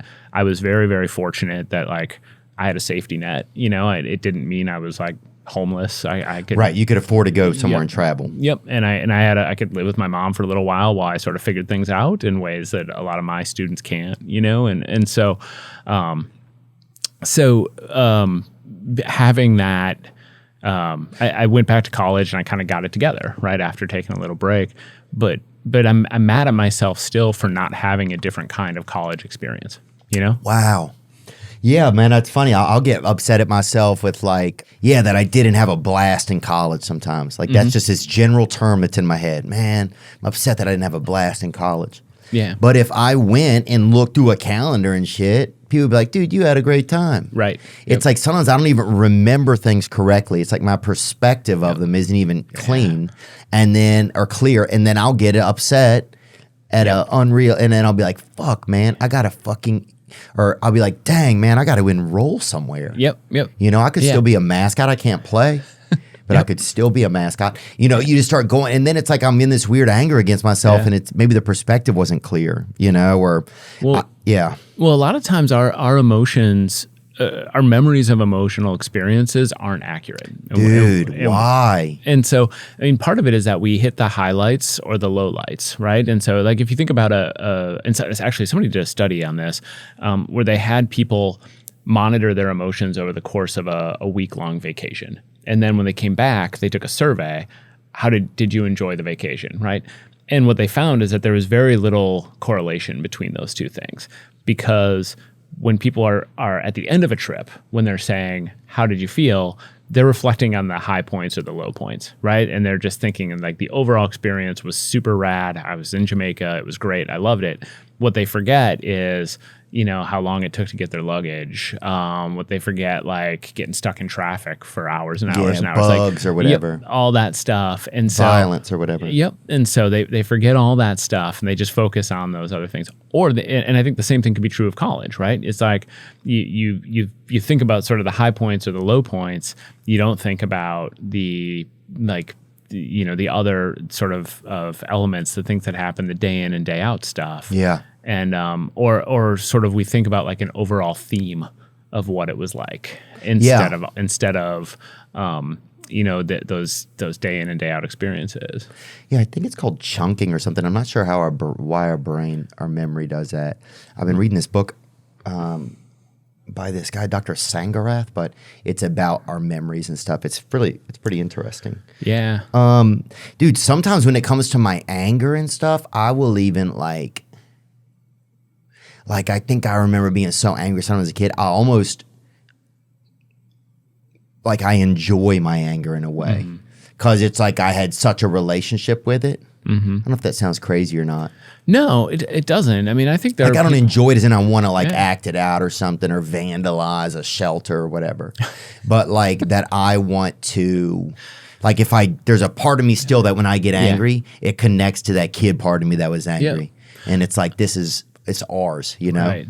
Well, I think all of us, we've been talking about anger as an emotion, and it is, but it's also sometimes a personality trait, right? It's a. Oh, really? Yeah, I mean, it's a characteristic. Like there are some people who are just angrier than others. There are some people who express their anger more outwardly or experience more consequences, and because of that, and I think with any personality trait, sometimes as human beings, we cling to things that we sort of like as defining characteristics, right? And so we cling to those as things that like make us proud of ourselves or that we enjoy or whatever.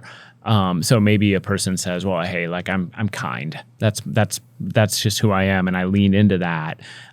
Maybe someone leans into the idea that they're an angry person and that it's, that's kind of how they identify. I think that's true, especially because and this, I'm not advocating for this, but anger is how a lot of successful people get things done, right? Did you ever watch the show Entourage? Yeah. Okay, so Ari Gold, that character, that's rooted in a real life person, and who I think had used those kinds of tactics, tactics, and used angry, aggressive approach to manipulate people and to get people to do what he wanted, right? And so that's someone who I think probably appreciates that he identifies as an angry person, right?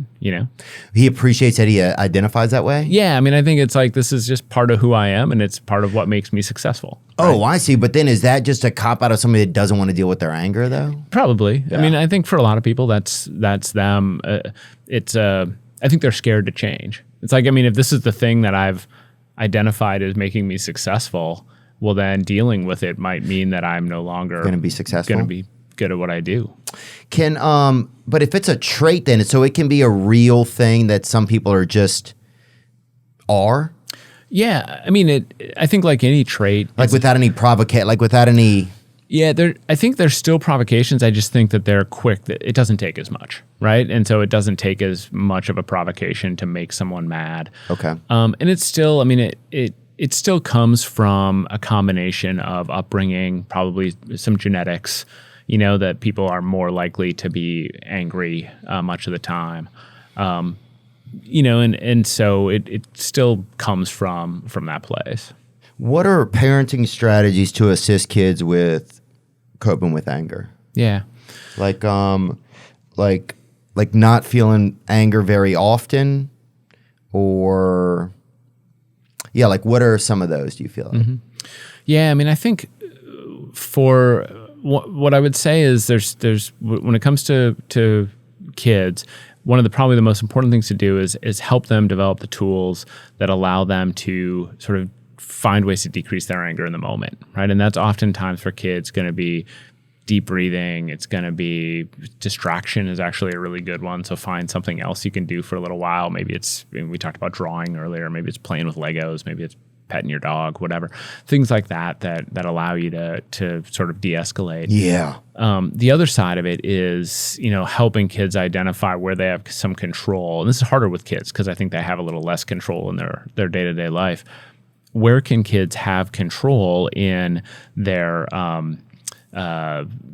surroundings and their environment? How can they sort of do less of the things that provoke that might provoke anger? Right. My other son is a diehard basketball fan, and he's a player and fan, and so we've been watching the NBA quite a bit. I'm from Minnesota originally, so so you guys are in, huh? Yeah, so we're Timberwolves fans, but and he handles, they won last night. That was great, but they've been, they're down a couple games. 3-1, yeah, yeah, and he handles it well, but it takes a toll on him. Like he gets sad. He's 12 years old. He gets sad when they lose, and so that's the kind of thing that like over time. You want to think about what kind of impact that's having. You want to think about how much it's influencing you. You want to think about whether or not it's as good a parent, for you mean? Yeah. Like a kid doing something, if it's something that like what they're absorbing, you mean? Yeah. I mean, as a parent, you want them to be thinking about how much time they're spending on this thing that ends up taking an emotional toll on them. Yeah. Is it good to let your children feel anger? Yeah. I think so. I mean, I think like anything, I mean, up to a point, I think it's good to let them, because that's how they're going to deal with I think the art of dealing with emotions is I liken it to exercise. I saw a post of yours working out the other day, right? You're on a run or something like that. Oh, yeah. I like to run. Yeah, me too. Every day. You do? I do, yeah. Oh, wow. I think it's great for my mental health, great for everything. But the thing about, I think it's similar. Dealing with emotions is similar to exercise in that, when you exercise, you push yourself to a place of discomfort, but never so uncomfortable that it's actually harmful, right? Mm-hmm. And I think you can do the same thing with emotions. You can push yourself into a zone where this emotion is uncomfortable for me, but it's not so uncomfortable that I'm suffering, right? And so it's like I want to feel some fear because I want to get used to dealing with that discomfort. And I want to sort of learn to cope with it, but I don't want to feel so much fear that I'm like on the floor shaking or anything like that. Yeah. And with kids, I want them to feel some anxiety and learn that they can just do the thing anyways. Yeah. I want them to feel some fear, some anger, and learn that they can do the thing anyways, and work through it. That's a good, healthy way to be. Yeah, it's just interesting when you think about like that it's a parent's responsibility to do all of that, right? Like how many little things that they learn because of how the parents let them absorb it, and that's I think one of the challenges is I imagine that our parents' age didn't it wasn't on their radar to be thinking about stuff like this. No, that they just didn't know, and so they weren't necessarily attuned to like what kids might need or benefit from an emotional perspective. Yeah, it was a different time. Another thing that really I'll get angry is if I expect people to, it's kind of unrealistic expectations, but it's thinking people should know what I want even if I haven't explained it. Yeah, there's a name for this and it's escaping me right now, but there is that sort of like it's like the opposite of mind reading. It's like they should be able to read your mind, right? And know exactly. Yeah, and so it's like, hey, why don't they know exactly the way I want this thing done? And then why aren't they doing it that way? Yeah. And for people who are ambitious and people who, are success driven, then that becomes a a sticking point. It's part of that type A thing that I mentioned before, right? It becomes a sticking point, leads to that frustration. Why isn't it happening the way I want it to? What other personality types and what types of angers do they have? Do they have all of specific angers or not really? You just find that type A has more. Yeah, I mean, type A is, originally part of how it was sort of identified was that it was that people with type A, with that behavior pattern, they called it at the time, they were angrier or more aggressive. Yeah, because one of the things you mentioned was goals being blocked. And I guess if you're driven like that or have that extra like drive, which can be a blessing and a curse sometimes, then you would have more goals just even generally floating around in your head. Yeah. Another strategy, not like the disorder, obsessive compulsive disorder, but sort of an obsessive compulsive personality type is also associated with anger for similar reasons. It's like, I want things the way I want them. And because I want them this way, when other people don't live up to that expectation, it makes me mad, right? Yeah. I want my home a certain way. And if people don't set it up that way, if they won't do the things I want, I get angry. And so it's like, people who are really kind of rule driven or want things in a specific way are just more likely to get angry. That's why, if we think about some of those, what we call the big 5 personality traits, one of them, like people who are a little bit more open, a little bit more flexible, are less likely to experience anger. Gosh, those people are good. I would I almost feel like I would drink their blood. Is that crazy to say that? Because I wish I could have some more of that. Yeah, no, I get it. That's the thing we know is that I think there's a real drive right now in sort of modern sort of pop psychology to be really accepting of all personality traits. And I think, I get why we should be accepting and be supportive, but I think we should also acknowledge that there are some ways of being that might end up being a little healthier than other ways, right? And openness is a great quality, right? And conscientiousness is a great quality. Those things, agreeableness, right? Those things are the kinds of things that help people be successful in a lot of ways and help them be likable and help them be happy. Yeah. What about in relationships? You guys talk about a lot about that. Like, how do you deal with if you have a spouse that you feel like has some anger issues? Yeah, that is really tough, especially because anger issues in families can look lots of different ways, right? Because there's the kind that is really scary and potentially like bordering on abuse, where the anger is driven at the particular person, right? It's the angry husband yelling at the angry wife or vice versa, right? And that's one way it can look. The other way is just a person who's just angry at the world doesn't necessarily take it out on the family. And that's actually the way my dad was. Like, he was an angry guy. He didn't, I can count on one hand the number of times he yelled at me. I wasn't the victim. Right. It was usually the waiter or the gas station attendant or some other driver, And so but that still has consequences, right? It still scared me as a kid, right? it would have scared me if he were yelling at me, but it also scared me when he's yelling at a stranger. Right. And, those moments can really sort of take a toll. I think, relationships are obviously tricky. I think a lot of times with relationships, it's got to be about communication. It's got to be about like a person being willing to do the work to try and change. And what kind of help do people need that have severe anger problems? That's the thing. I think it's, there are lots of things that people can do on their own without a professional. But ultimately, when the situation is bad enough, people need to talk to a therapist, right? And how do they recognize when it's bad enough, do you think? Sorry, I keep just stacking questions on you. No, that's all right. Those are great questions. I think usually it should be driven by the consequences. And to me, for me, if a partner came to me and said, hey, your anger is making me uncomfortable, your anger scaring me, or it's making, to me, that's enough for me to want to say, okay, I got to do something about it. And if I can't on my own, well, then I'm going to go get some help. Get some help somehow. Yeah. If it's not in a relationship, if it's just, I'm I find myself getting so angry I'm like uncomfortable with it, or I don't like living with myself, or I'm drinking too much or whatever as a way of coping with it. Well, then those are all ways that those are all signs that I need to meet with someone if I can't fix it on my own. Yeah.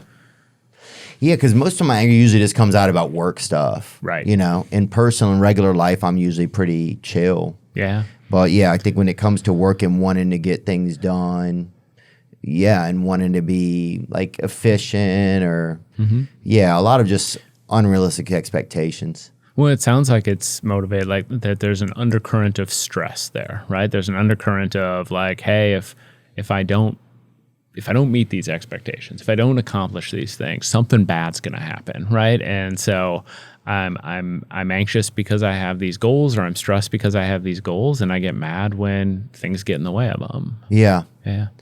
Yeah, I think sometimes I think sometimes they come from an unrealistic space overall, because sometimes I think I just have unrealistic expectations of myself, right? Okay. So that I'll never be able to achieve them. Right. So I'll always be at a loss. Right. And so then it'll couple with some like core belief I've always had that I'm not enough, right? Yep. That sort of right? Yeah. To me, that's how I've been able to kind of see that what some of that makeup is like. And I'm not trying to look at it as like, oh, woe is me. I'm just looking at it. Yeah, no, that's great. And I bet, I don't know this, but tell me, I bet sometimes those unreasonable expectations, the way that they matter, like boots on the ground in a particular week or day, is that you end up planning too much or trying to do too much, and it's like, you think to yourself, well, hey, for me to achieve X, I've got to get A, B, and C done this week.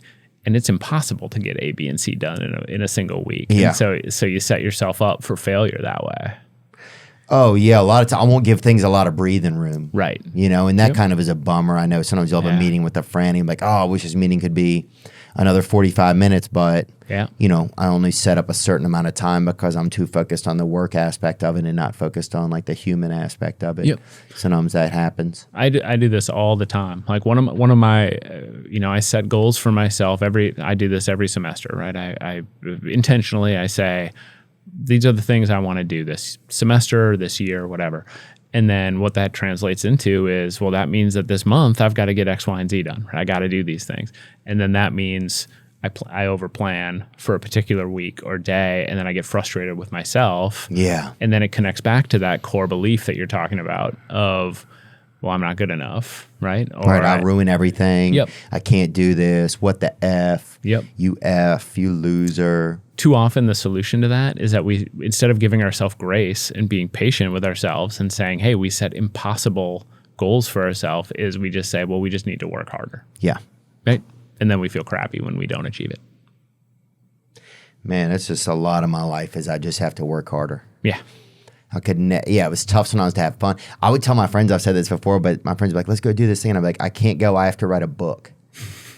And that's where my mind always was kind of. It was like, you can't go do that. Yep. You have all this shit to do. Yep. Don't you know you have all this shit to do? And I would never even look at exactly what the stuff was. It was just this and I didn't realize that till recently. I'm like, well, what shit do I have to do? Mm-hmm. Like I just assumed I had to do all these things. It was like this to-do list that was something was always being added onto. Yeah. And sometimes it was like the worst part of my brain was just going to add things on there no matter what. Like unrealistic things. Yep. Like look better. Right. Like, all right, by 8 p.m. or whatever, you're like, this is we can't do, you should be different. Like that's, but that would be like the kind of just like vague thing that would be on this. Yeah. Well, and ultimately, that to-do list never ends, right? Yeah. I mean, you just keep adding to it because there's always more you can do. And so, that's the problem. I mean, I've been thinking about this a lot lately with work, is that part of what happens is that we fill up the cracks, like we fill up all the time with just more work. And this is particularly true of ambitious people, is that they say, well, I can just keep going. Like there's no end. There's no end to the amount of work that I can find to fill in. And if I want to be successful in the ways I want to be successful, then that's what I've got to do. And then that hurts, right? We suffer in the long run. And it makes me think when you're talking about that, do we have like just such like how do we temper or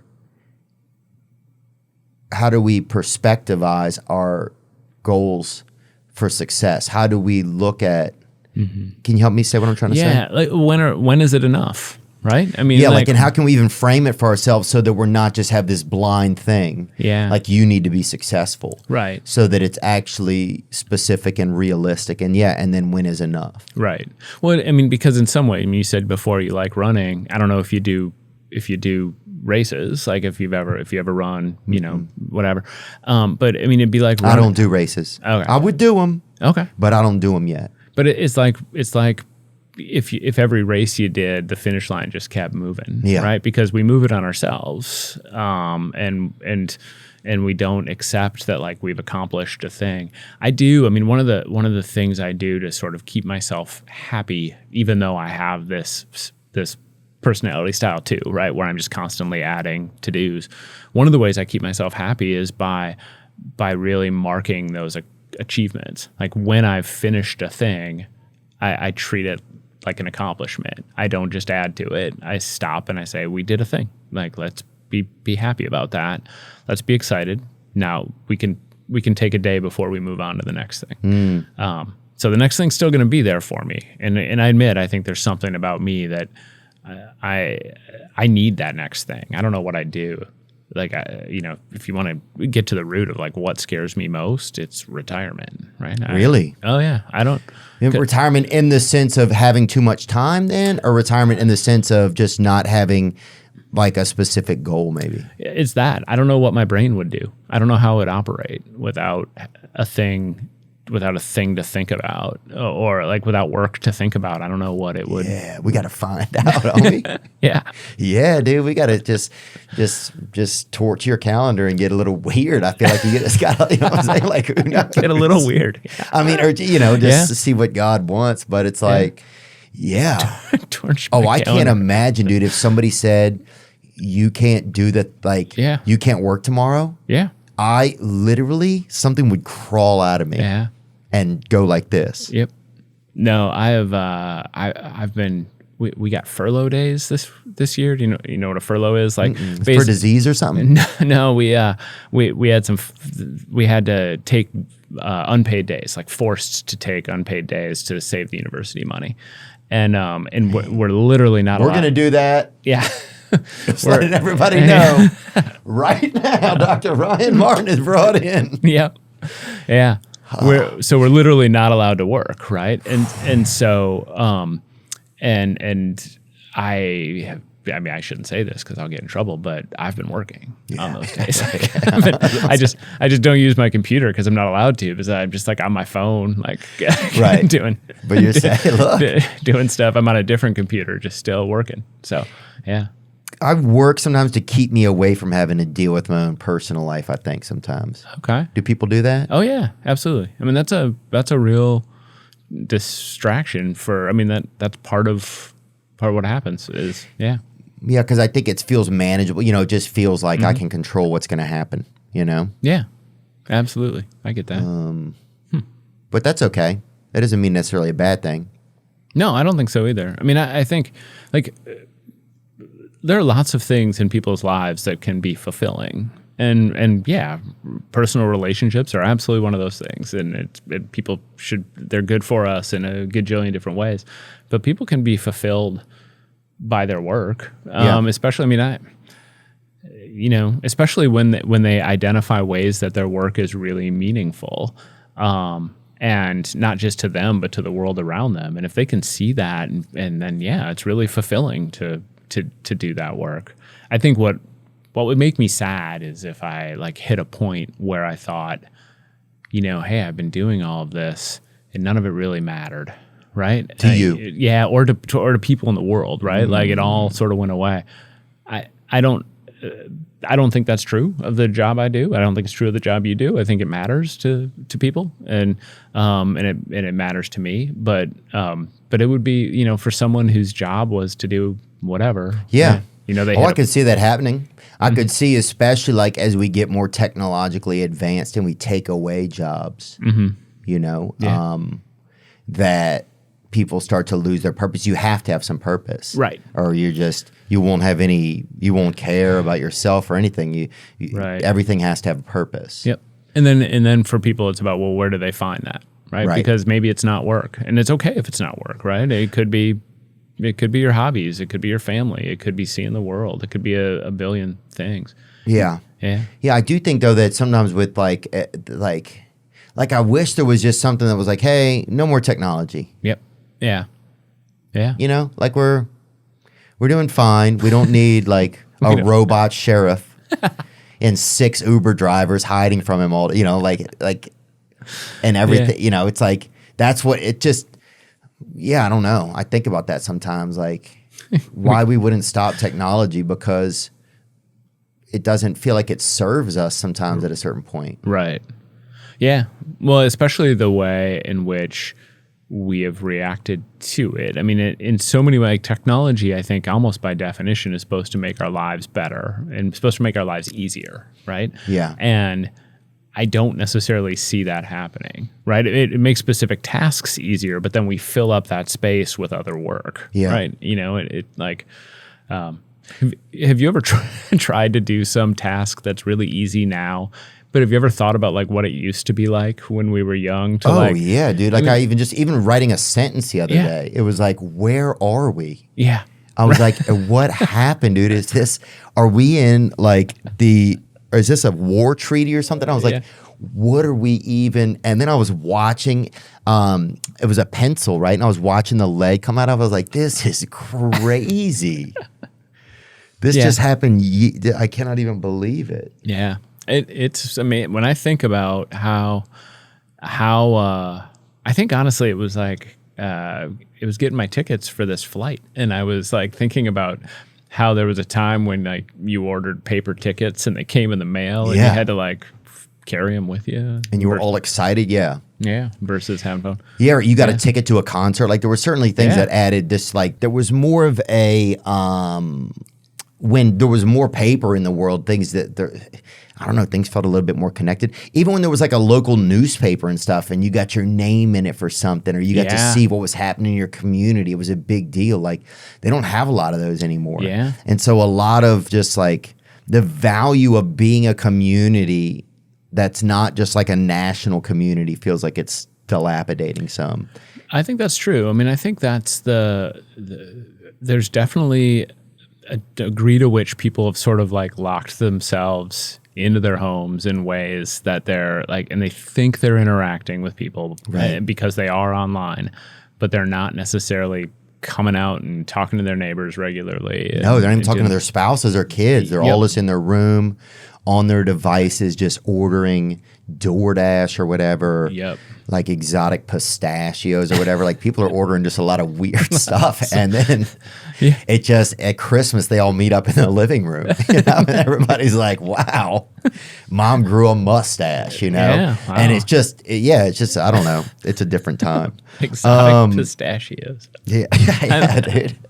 They're good. Some of them are good. Are they? I'm trying to think. Any other things you found that you've gotten that you get angry at yourself for, Dr. Martin? I think some things that, like, the things that tend to jump out at me, a lot of them are things we've talked about. Like, I get angry at myself when I don't achieve whatever I set my mind to, whatever I've decided. And that's true not just with work, but it's true with, like, personal or fitness goals or things like that. You know, when like I said, I map out pretty specific goals, and then when I don't achieve those things, I tend to get disappointed with myself.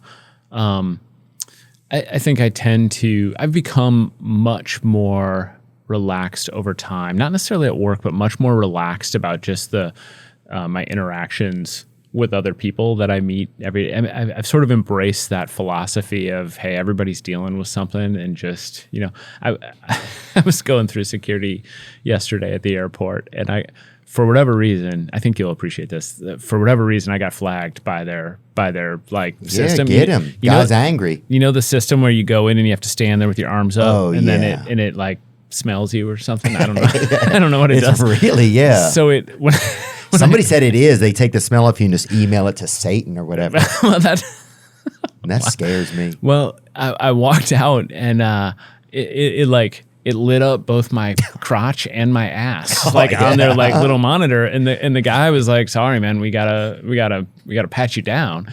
And he took me aside, and I think I got a trainee, and he was a little rough with me, man. Was he? Yeah, and it was like it was a rough pat down. And it was... Was he using more palms, you think? Well, palms are denser. No, he told me. He walked me through this. Here's what I think happened. I think because he was a trainee, he felt the need to like do a real good job. And so he told me... They're going to know. Yeah, he's like, because my supervisor's watching, I got to... Yeah. So this is why I'm telling the story is because like I'm going to grant this guy some grace and just say he's doing his best. Yeah, he's got a new job. He's trying. Yeah. He's trying really hard, maybe too hard. Yeah. But he did the thing where he put his hands like this, like and he patted me, and he walked me through in advance. He told me what was going to happen. He also had to go up and down my legs. Oh yeah, that's a big one, kind of. Yeah. It's like if you just ask me if something's on my legs, I'll tell you honestly. Yeah. That's who I am. Yeah. He at one point he said, would you like me to take you someplace private? And I was like, no. No, I really don't. I want to be out here. Y'all met online? Yeah. Craigslist. It was great. God. Yeah, we met out in the woods. He wanted to. Oh, dude, there used to be a strange encounters on Craigslist, casual encounters. Oh yeah. Yeah, you could go on there and just meet strangers in the middle of nowhere if you wanted to. No thanks. I did it. Did you? Yeah. I wish I wouldn't have probably, but there was definitely some different times you just didn't know. Huh. Just gosh. I've only used Craigslist to sell stuff, and we didn't meet in the woods. Okay. We just met at my house. TBD, brother, you know, there's more to know, I'm sure. Right. These are your books right here, Why We Get Mad. Those are for you. Oh, thank you. You can give them away, but you got to find someone named Theo to give them to. Okay. Because I signed them. Oh, thank you. Now they're worthless. Yeah. That's super cool. So. How to deal with angry people. Yeah, what do you tell people in this?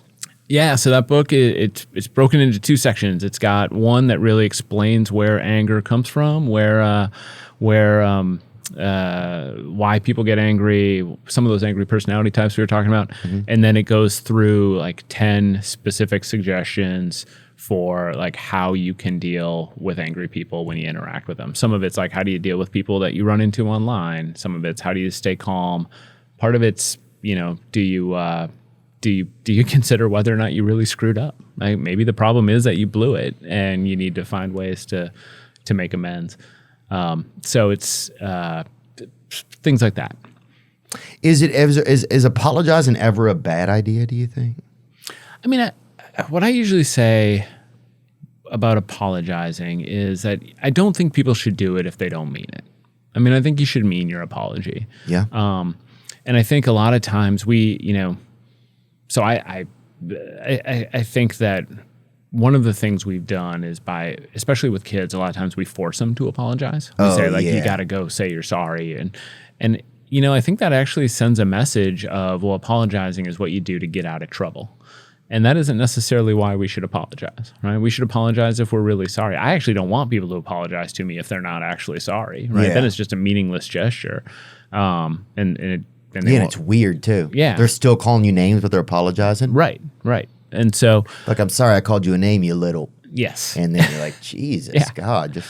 And so if it doesn't lead to changed behavior, then what's the point? Yeah. So I think... I think... But the flip side of that is when a person is sorry, they should apologize and they should do it well. Like they should do it effectively. They should, tell people what they're sorry for, and they should make amends in a way that suggests that it won't happen again. And I think that's where a lot of people fall short, is that it's always I'm sorry if, or I'm sorry but, instead of just I'm sorry. Yeah. What can I do to make it up to you?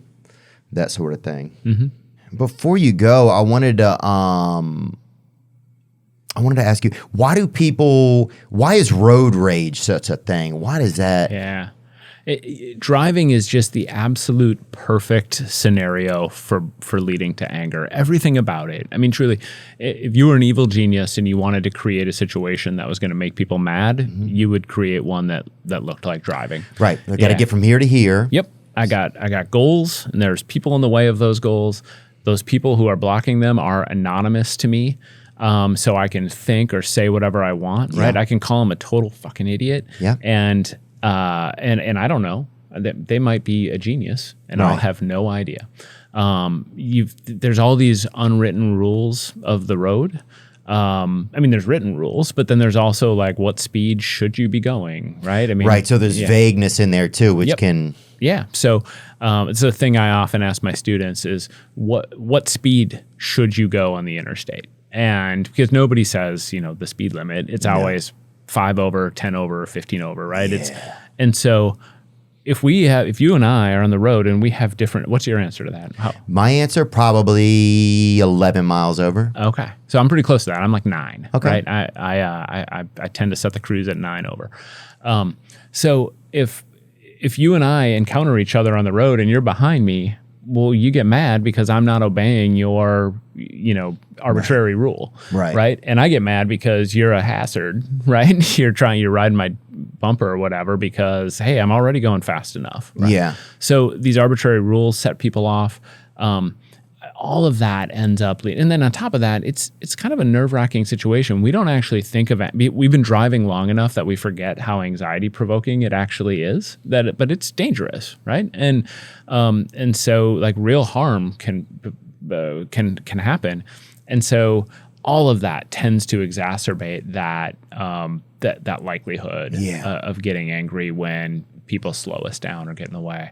And then add to it that the consequences are so significant of people running people off the road when they get mad. People. Oh, I see. Yeah, just things like that. Like that. Those consequences, we see those, right? I mean, they're very visible. In fact, we have seen more road rage related shootings in the last 2 years than ever before. That people are getting aggressive. Oh yeah, if I'm aggressive, dude, and I have a gun.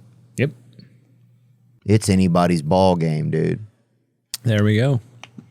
Very unfortunate, very senseless. Visitors witnessed deadly Myrtle Beach road rage shooting. Yeah. Oh, yeah. They call it Murder Beach now, I think. Jeez. Every place is starting to be called like murder something.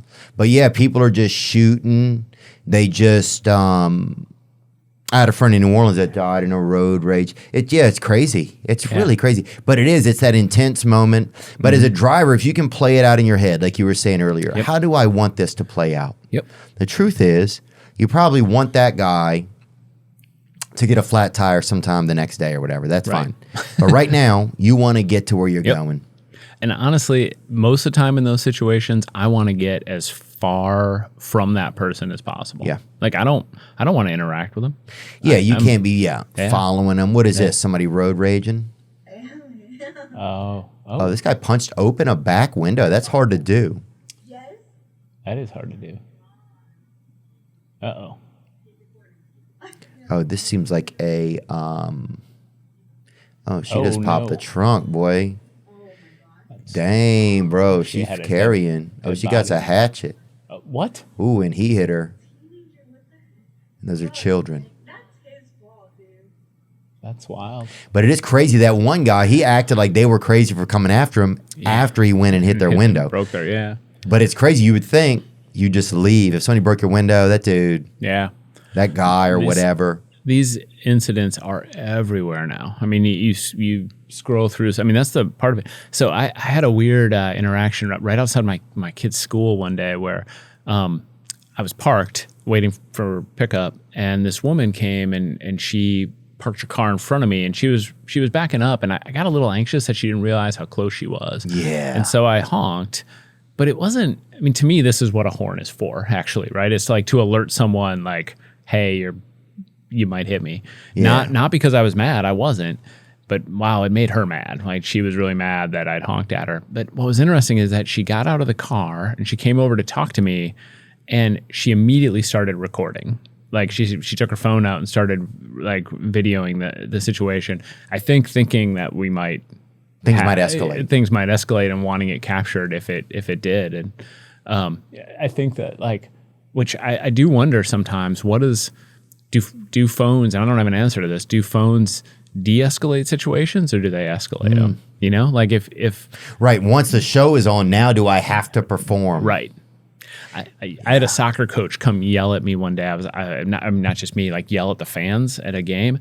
And I've often, I mean, he was out of control. I've often wondered what would have happened if I'd just taken my phone out and started recording. Would he have been like, uh-oh, I should back away? Or would he Right, or if that would just exacerbate yeah. it. And I don't know. Dude. Yeah. Wow. Yeah, because that's interesting. It's almost like art imitates life or whatever. It's like we're just like if we're watching something violent happen and then we get involved in something violent, the first thing to do then a lot of times wouldn't even be to help. It would be to record. Right. Right. Because that's what we just saw. If we just saw something recorded. Right. Gosh. It makes me, I mean, I truly wonder, is that, I mean, there must be circumstances where that's the smart thing to do, where that is going to de-escalate. Right. You know, where people are going to start to sort of say like, oh, I don't want to be famous. Yeah, I think if someone is probably urinating in your yard or something, then you definitely, I'm going to record you and then be like, oh, I'm not going to be doing this on that camera, on the camera. I'm going to put my pants up or whatever. But I think if it's somebody who's just like, I don't know. That's a good question. I think part of the question is how rational are they in that moment, right? You know, I mean, if they're they might be doing it as a safety mechanism. Yep. I'm going to make sure things don't get out of control here. Right. Yep. But yeah, road rage, commonly characterized by aggressive driving, is a factor in more than 50% of all car crashes that end in fatality, according to AAA. In fact, in a separate years-long study, road rage episodes resulted in about 30 deaths and 1,800 injuries per year. Yeah. This is, you know, it's funny. One of the things that I oftentimes talk to people about, and it's like so I did a TED talk on anger a few I've seen it back a while ago, and so like the premise of that talk is that anger is good for you. There it is. That anger's like good for you in all these different ways. One circumstance that I would not advocate anger is behind the wheel. Right? It's just it feels like there's no good outcome, that it just puts you in a dangerous spot, and better to just back away and let it go. Yeah, let it go. Yeah, cool. What are good ways at anger? When is anger healthy? Yeah, I mean, I think a lot of it is you know, if you grant the premise that unfairness exists in the world, that there are injustices in the world, and I do grant that premise, then, you know, feeling anger as is totally natural and healthy, and it's what we do with it that is most recent. I mean, anger, like any emotion, it exists in us because of our evolutionary history, right? It exists in us because it encouraged our ancestors to like fight back, and so it was a survival mechanism. And so from that perspective, it's still valuable. So the same way, you know, I get thirsty and I get a sip of water, anger motivates me to confront injustice. Right. And you're going to need it too. I mean, if we got rid of anger completely, then what if there were tyranny or something? We'd never be able to stand up to it, you know? Exactly. Or what if there were, I mean, anger is behind all these social movements in really meaningful ways, right? And now we were talking earlier about protests and social media, but anger is what's motivating most of those, oftentimes in healthy ways. Right. Yeah. Yeah. Dr. Ryan Martin, I'm trying to think of anything else we can cover. I think we got a pretty good. Yeah. We went from flushing the toilet before you're done peeing all the way to getting patted down by a TSA agent, by an overly aggressive TSA agent. I think we've covered a lot. That's a lot of ground. Dr. Ryan Martin, thank you so much, man, for coming in. Yeah, thank you, man. This has been an absolute treat. It's been great talking to you, and it's been fun being here. Yeah, appreciate it, man. It's been interesting to just learn more a little bit about anger. And the thing that has helped me at times is that moment of thinking, how do I want this to play out? Yep, that's good. If I can let that get me, at that moment when you're about to open the card or whatever, you're about to go in the other room and say something, how do I want this evening to play out, this afternoon, this next hour, this next week? Yep. Yeah, I agree. I mean, I think that that has to be thinking about that outcome you want. What is your desired outcome in any situation? Yeah. Is so important. And then because the next question is, well, then how do I get there? Right. What is the thing I have to do to accomplish this. And now the second piece is having the presence of mind to de-escalate yourself in order to have that thought and be intentional about that, right? Yeah, if you can get to that thought, you're probably going to be okay. Right. Yes. I've noticed that for myself. If I can get to that thought, I'm probably going to be okay, because most of the time I'm going to choose, let's find a way to get this, let's find a way to just get through this. Yep. And I think for people who have real genuine anger problems, they're not able to get to that thought. That they're so escalated in the moment. It's this righteous anger that is driving everything they're thinking about, and they're not able to get to the place of, okay, what's the rational, healthy thing to do right now? Yeah. Because I think preserving your peace is really key. I mean, there's just everything is loud everywhere. There's just everything is like signaling or letting you know, notification, just never ending now. Yep. I think just holding on to your peace, and if you can remember that, how do I want this to end? How do I really want this to end? Yep. It's really good for any situation. Honestly, it's good for the small day-to-day interactions. It's good for big life goals. Yeah, business. It's like if you're calling to make a deal with somebody, maybe they don't want the deal, or maybe it's not. But do you want to do deals with them for the next 10 years?